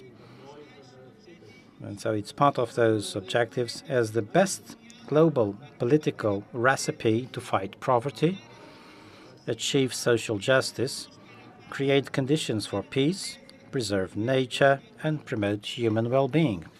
Excellencies, it is not acceptable the democratic rule of law if there is no trust between public institutions and their constituents, as well as representative institutions that are effective, transparent, and responsible, that work for all and foster the civic involvement at all levels, without which it would not be possible to avoid corruption practices, tax evasion, violence, and crime.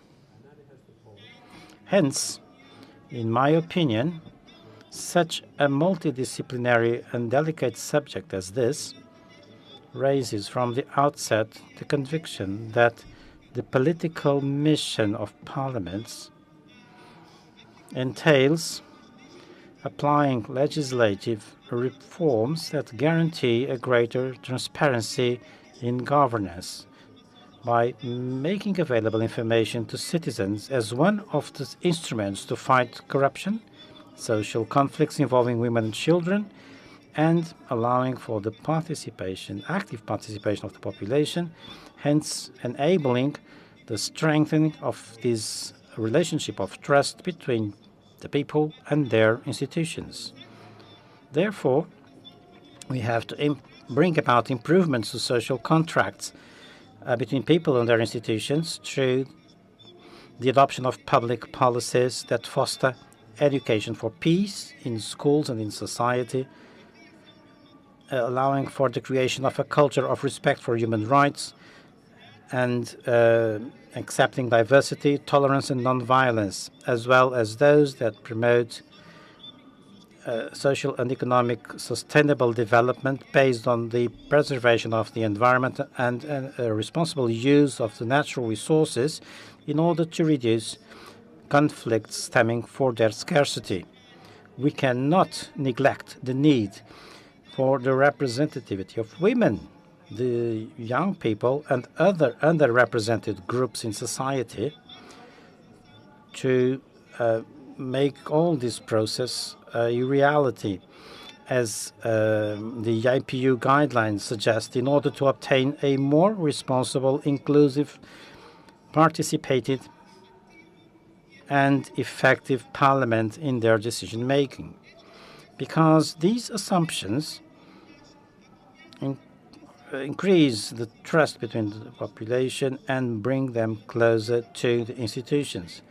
As regards the defense of the rule of law and protection of fundamental liberties, I believe we should follow specific approaches promoting the independence of powers, bringing down barriers that prevent the exercise of citizenship, defending liberty of press and speech, strengthen democratic institutions, promote legal education, establish mechanisms so that those that have committed violent acts be punished according to the law, in order to decrease violence, promote national and international cooperation, and hence ensure a more balanced governance.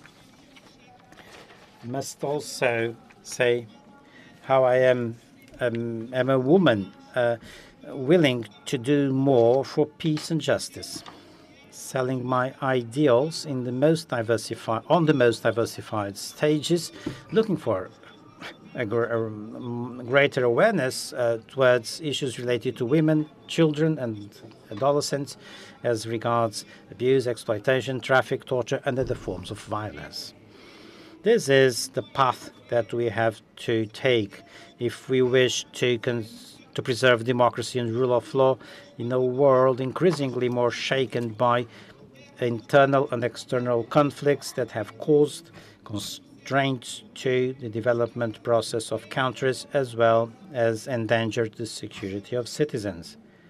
For justice, for peace, for strong institutions, we should be the voices of those that have no voice. We have to work towards a more balanced world, more sustainable and more resilient world, preserving and enhancing nature and human well-being.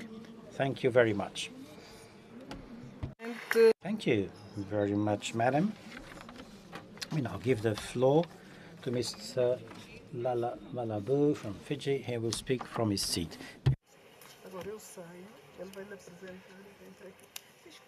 Thank you. The President, Vice President, Madam Chair, honorable members of Parliament, ladies and gentlemen, a very good afternoon to you all. It is a great pleasure and privilege to join you today, and I thank the IPU for extending an invitation to the Fijian Parliament to contribute towards the general debate on the theme of parliamentary action for peace, justice, and strong institutions.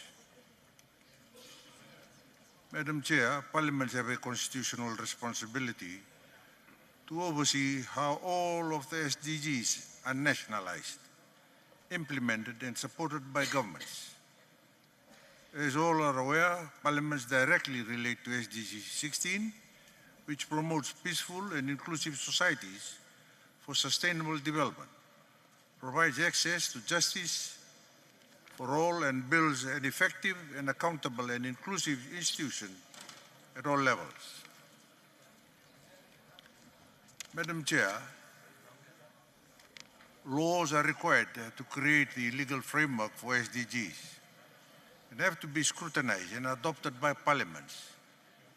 The annual state of our budget that allocates funding for SDG implementation will need to be passed by parliaments. From the outset, Madam Chair, during the launching of the SDGs, we found it quite difficult to connect our national development plans together with the SDGs. But to date, the Fijian Parliament has undertaken a series of initiatives to promote and ensure progress on SDG implementation. Recent efforts focused in particular on mainstreaming and integrating the SDGs into the work of parliamentary committees as a means of exercising its executive oversight role in the implementing of the SDGs and the legislative functions. Madam Chair, building upon a self-assessment exercise, the Fijian Parliament, along with its development partners, launched a guidance note on integrating the SDGs across the work of Parliament committees, addressing the alignment of committee system structures and mandates to SDG-linked national development priorities with baselines and agreed reporting processes on the progress. The standing committees that primarily focused on SDG 16 are the Justice, Law and Human Rights Committee and the Foreign Affairs and Defense Committee. In exercising their oversight role, these committees review the annual reports of institutions or agencies that fall within their purview and then pursue the necessary inquisitive committee work that is required. As of late, the Fijian Parliament is determined to improving and strengthening its committee system by not only just reviewing annual reports, but also to be able to investigate or inquire into matters raised with the committees. Finally, Parliament needs to pass both how best to mainstream the SDGs into their work through one overarching committee or through multiple issue-specific committees, such as those on the justice and human rights. These can be best done within new or existing structures through caucuses of parliamentary groups. Honorable colleagues, I sincerely look forward to the rest of the contribution this week so that as legislators, we can implement actionable initiatives when we return to our respective countries and parliaments. Thank you.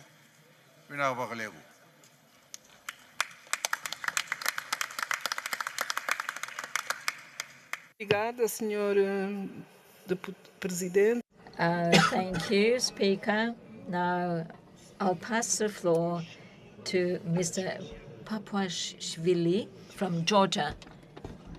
4 minutes.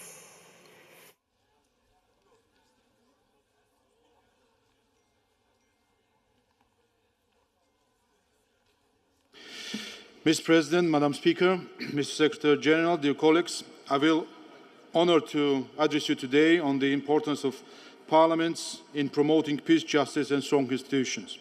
Current bloody conflict around the world are derailing the global path to peace and prosperity, having devastating consequences for peoples and communities, especially socially vulnerable groups and population.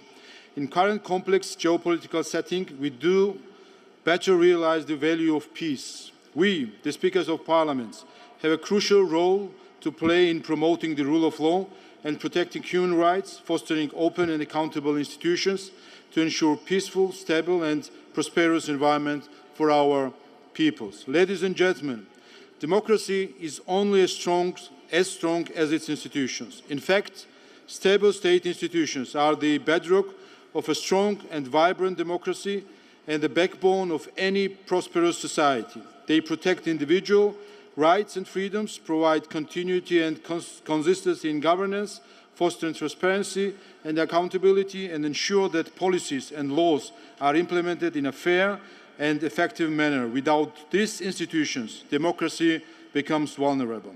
It was the establishment of effective institutional architecture that made Georgia one of the frontrunners in effective and innovative public service, fight against corruption and organized crime, transparency and accountability.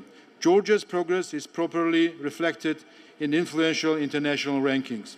However, dear friends, in recent years, we have witnessed a rise in disinformation campaigns that aim to manipulate public opinion, distort the truth, and undermine the trust we place in our democratic institutions. And Georgia, too, despite the above-mentioned spectacular achievements, is not immune from the unprecedented challenge. The problem consists of, first, external geopolitical pressure and danger for foreign interference, and second, rising domestic radicalism and populism. Externally, Russia has been ferociously undermining the territorial integrity and sovereignty of Georgia by occupying two of its historic regions, refusing to follow its own international commitments and maintaining instability and crime on ground. This must end. Disrespecting the key principles and values of international law opens the Pandora box that has the potential to drag the entire world in the swamp of unseen chaos. And the vocal voice of each of you in support of international law, thus in support of Georgia's territorial integrity, is vital. In this regard, we are grateful that due to solidarity of so many of you, United Nations General Assembly resolution on status of internally displaced persons and refugees from Georgia's Abkhazia and Skhin Valley region got the record high supportive votes in 2023. I would like to kindly ask you continued support on this matter.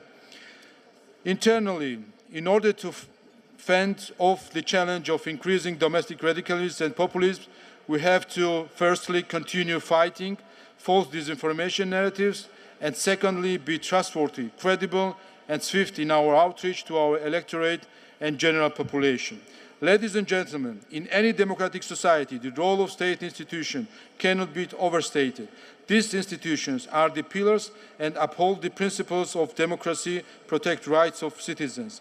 We as parliamentarians shall do our utmost in these volatile times to protect our democracies via defending and advocating for state institutions internally and externally.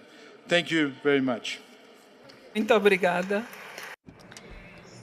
Thank you. Dear parliamentarians, I have another commitment elsewhere, so I will invite the Speaker of the National Assembly of Guinea-Bissau to chair the rest of this meeting.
Muito boa tarde. Good afternoon. On behalf of all the Guinean delegation, I would very much like to greet His Excellency, the President of the IPU. I'd also like to greet the Secretary General, Mr. Martin Chungon.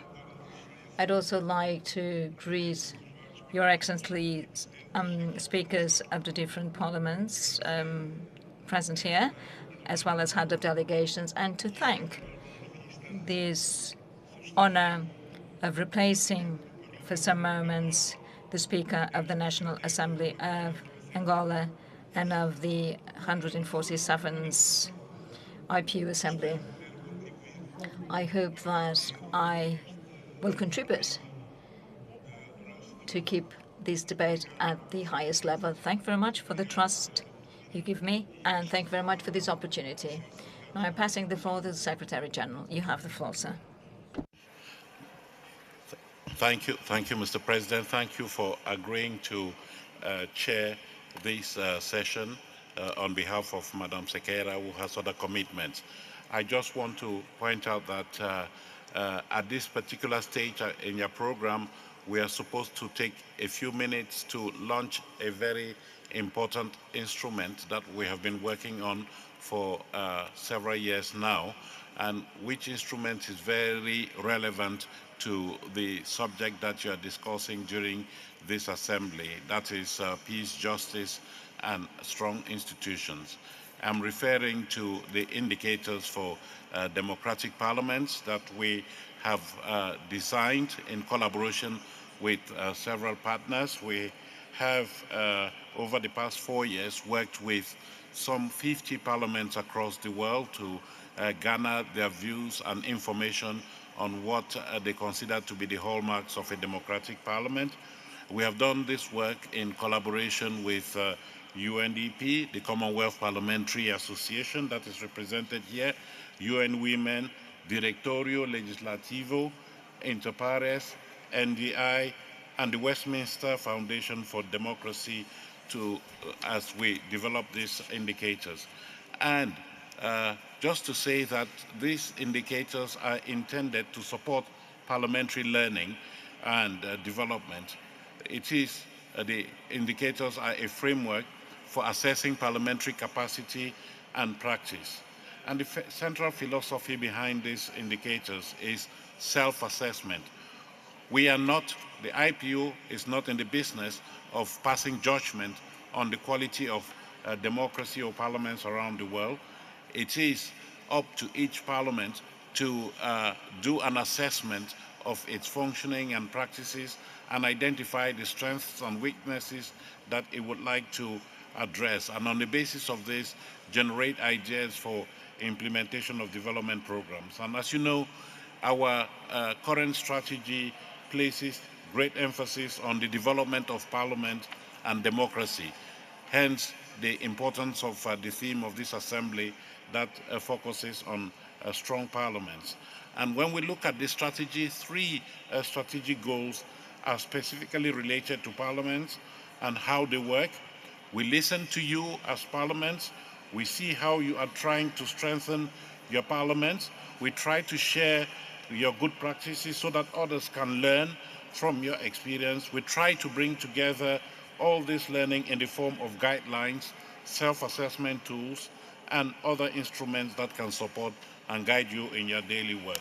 So on the screen, you will see the address of the website for the indicators of democratic parliaments that are out there. We have them in English, French, and Spanish for the time being. Hopefully, we will be able to produce other language versions so as to magnify the messages that are contained in there. We have a QR code that you can use to scan and obtain details of the indicators on your cell phone. Let me just say a few words why we have created these indicators. I need not reiterate to you that parliaments are a central institution of democracy. They have the mandate to represent the people, pass laws, whole government to account and provide other resources through the budget. And so the decisions that you take as parliamentarians shape the future of society and of our planet. The way in which parliaments carry out their functions is therefore of utmost importance. As public opinions evolve, parliaments are challenged to be ever more effective, accountable, and transparent. People want and need decision-making processes to be inclusive, responsive, participatory, and representative. So, if you agree that being effective, being transparent, and so on is important for institutions, including parliaments, then the question that we can ask is how effective is our parliament? How effective is your parliament? This set of indicators then provides the questions that you may want to ask to assess the effectiveness of your parliament in all its dimensions. We look at the criteria that you might want to look to fulfill to ensure that your parliaments are democratic in nature. So I think that we should just go straight on and ask the panel that is here to give us some information, some details on the indicators. Before we do that, I will just ask you to bear with us, and I will ask my colleague Andy Richardson, who drives our work in the context of research and the Center for Innovation in Parliaments, to briefly present some of the details of the indicator. Then I will ask Senator Mushaid to tell us how the Pakistan Senate has rolled out these indicators. And of course, I will be pleased to call on my colleague, the Deputy Secretary General of the CPA, to give us his own perspectives on the matter. So, Andy, Mr. President, if you agree, I'll give the floor to Andy for a few minutes to explain. Thank you very much, and good afternoon. On the screen, you have a QR code to access the website, which the Secretary General was just introducing to you, the website for Indicators for Democratic Parliaments. I invite you perhaps to scan the code and look at the website while I present some key points about this work. Next slide, please. Firstly, to insist that this is a multi-partner activity involving the whole of the parliamentary community and parliaments themselves. This work builds on the experience that you and partner organizations have developed over the last decades. Next slide, please. The purpose. It is a self-assessment tool for parliaments to support parliamentary learning and development, to help you, a series of questions to help you identify Parliament's strengths and weaknesses, and to generate recommendations for improvement. It is fundamentally about the idea of strong parliaments and strong institutions. Next slide, please. I would show you a little how the indicators are organized. There are 7 targets which correspond to the 7 adjectives in the Sustainable Development Goals relating to effectiveness, accountability, transparency, etc. All parliaments share a number of common features. Of course, every parliament is unique and has its own set of circumstances, but the common features are your lawmaking and oversight and representative roles, and common aspirations towards being participatory and effective institutions. These targets are relevant and shared by all parliaments around the world. Next slide. Thank you. So within each target, there are a number of indicators. Here are some examples on the screen. In total, there are 25 indicators that cover all areas of parliamentary activity. Next slide. And within each indicator, there are a number of dimensions, the different dimensions of parliamentary autonomy in this example. Each dimension contains a description of an aspiring goal, an ideal situation, that we understand parliaments are aiming for. And lastly, next slide. For each of these dimensions, there are assessment criteria. How are you performing, both in terms of the rules, the capacity of the parliament, but the actual practice of how you are performing against these different assessment criteria?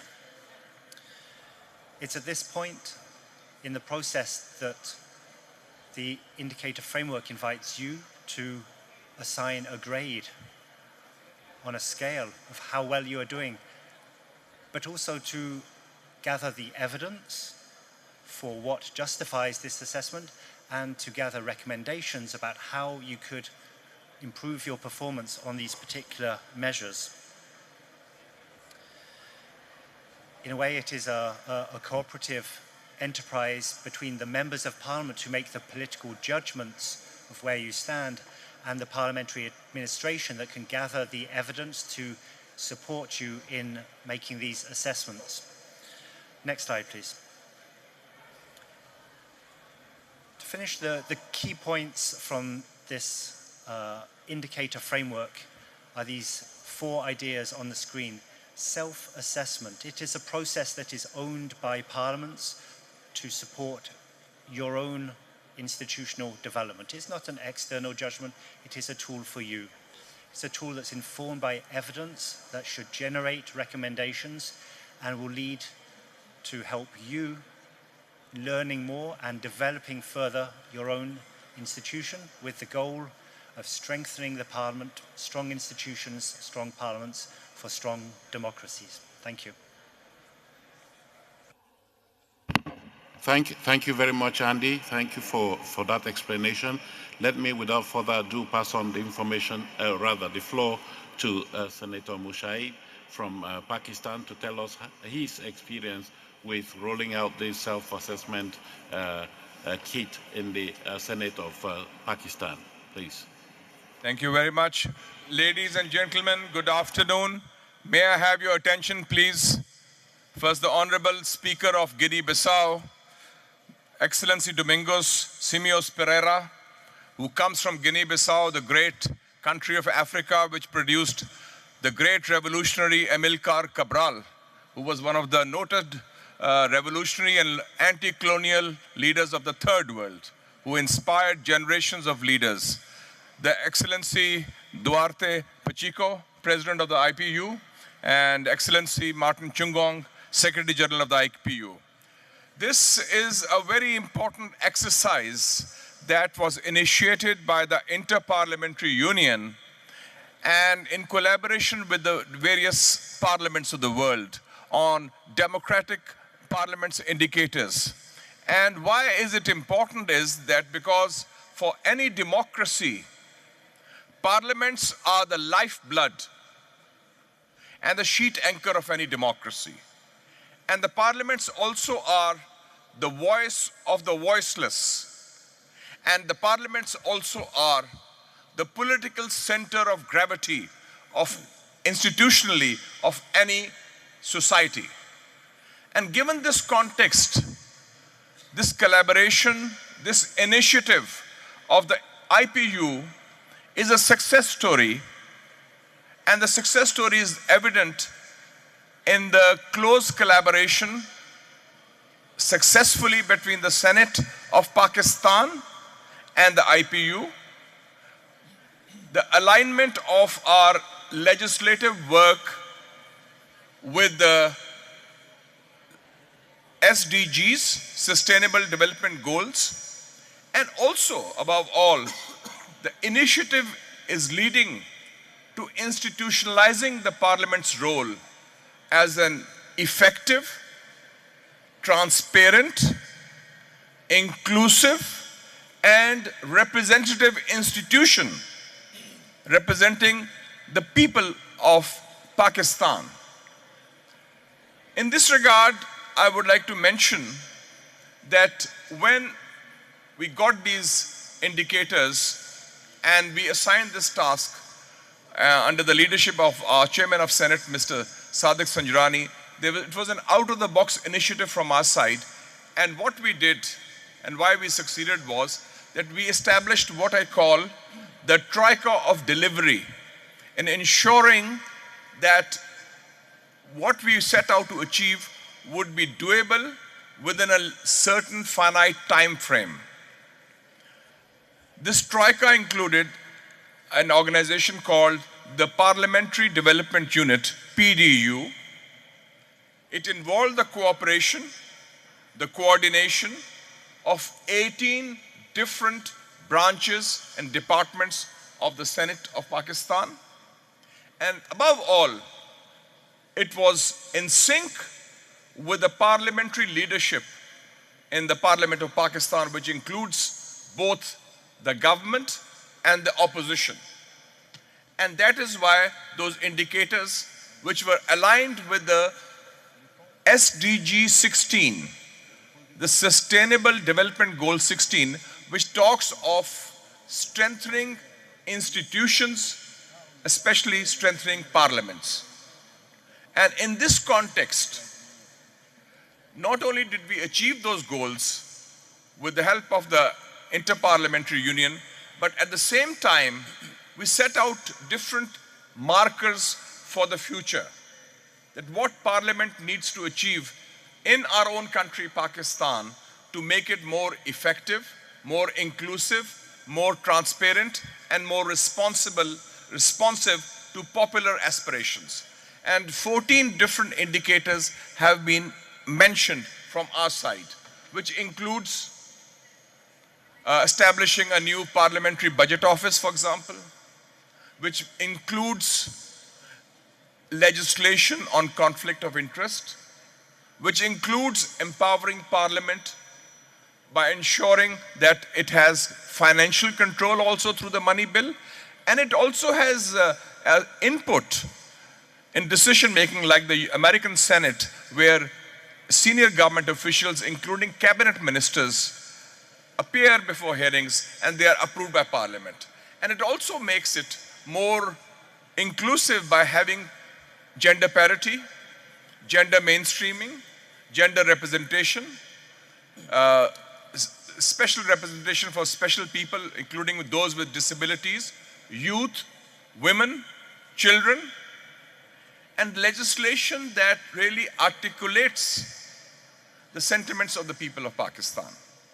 So it is in this context that this success story is there, and we feel that it's not just about IPU or the Parliament of Pakistan or certain parliaments, it's a roadmap for institutionalizing democracy through the mainstay of the Parliament, which I said is the lifeblood of any democracy.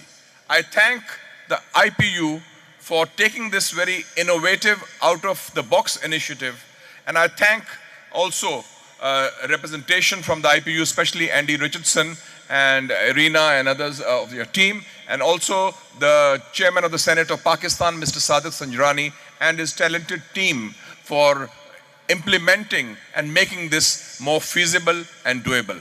Thank you, ladies and gentlemen, for your patience and for listening to this presentation. Thank you. Thank you, Senator Mushaid. I recognize that we're really running late regarding the emergency item, but if you bear with me, I'll give the floor for 2 minutes to my colleague, the Deputy Secretary General of CPA, to give us his perspectives before we move on to the next session regarding the adoption of the supplementary item. Thank you. Thank you very much, Mr. President of the Assembly, the IPU President, the Secretary General. Allow me to thank you and congratulate you on the launch of these indicators. We in the CPA are very happy to have been involved in the drafting and the preparation of these indicators. We feel that they are important and that they help parliaments as institutions to self-evaluate and assess their performance in terms of discharging their constitutional duties. Allow me to share our experiences in the Commonwealth regarding a similar kind of benchmarks that we developed in 2006. These are the Commonwealth benchmarks for democratic legislatures. developed in 2006 but reviewed in 2018 to incorporate the issue of SDG 16 to ensure that we comprehensively look at what Parliament can do to strengthen the institution, given the importance of the role it plays. Our experience has been that the exercise of allowing Parliament to voluntarily examine and assess themselves provides outcomes that are practical, but also outcomes that are enriching in terms of allowing parliaments to look at areas which they can address in strengthening their institution. Some of the outcomes we have seen in the last few years since we have conducted the exercise has included development of standing orders or reviewing of standing orders for parliaments, enhancing public outreach and engagement, which is critical for an institution of parliament in terms of its relationship with the society. We have seen, for example, of Kenya, the establishment of a women caucus arising out of the assessment which parliaments are able to look at. We have also looked at changes in organizational development and reforms being implemented because of the exercise that parliaments have voluntarily done by examining themselves. But also what is critical is the fact that the exercise provides a forum upon which Parliament can engage with various stakeholders who may help the institution of the Parliament going forward.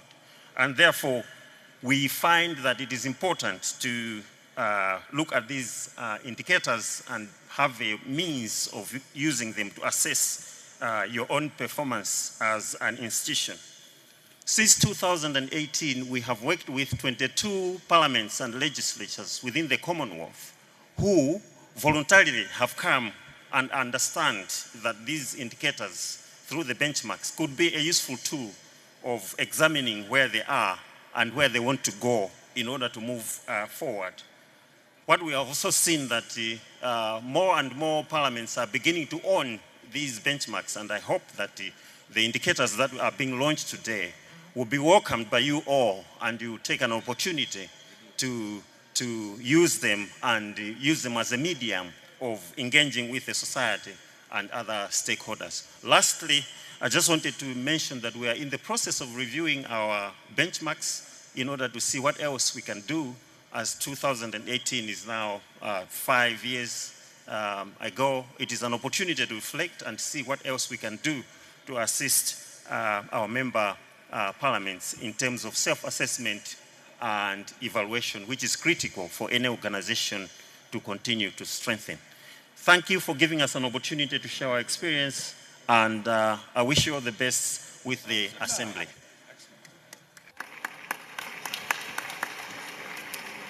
Thank you very much.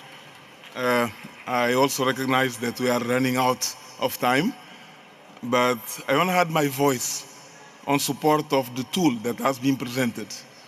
Very often, when we speak about the weakness of the democratic institutions, we tend to relate that to the lack of accountability. Here we have a tool that is being presented. I hope that colleagues from all over the world will give it a chance, will give it a try, and see if we can improve our indicators by being able to monitor the way it's being implemented. That's my assessment, and I hope the same perspective that I'm getting will also influence the way we look at it. So thank you, Mr. Secretary General, please. Thank you very much, Mr. President. You have indeed concluded this session very well. You have a tool, you have an instrument that has been presented to you today, has been launched to you today. We don't have hard copies. In the past, we would show you a hard copy, but because we are mindful of the fate of the environment, we have produced this electronically. You can access it easily through our website. What is important for us is that you go away with the resolve to use these indicators, as I think you will want to to improve upon the way your parliament does business, to make it ever stronger, ever more transparent and accountability and responsive to the needs of the people. So we would like to commend this new instrument onto you to make sure that we can be helpful to you in your endeavor to have a stronger parliament. If you do need any assistance, the Inter-Parliamentary Union and the partners that have participated in the design of this instrument are ready to assist you in rolling out the instrument in your particular country. With that, I just want to declare this segment of the Assembly closed, and I suggest we move on to the adoption of the emergency item, and for that I call on the IPU President to come and preside over the deliberations in consultation with the President, the Speaker of the Parliament of Guinea-Bissau. Thank you very much. Thank you.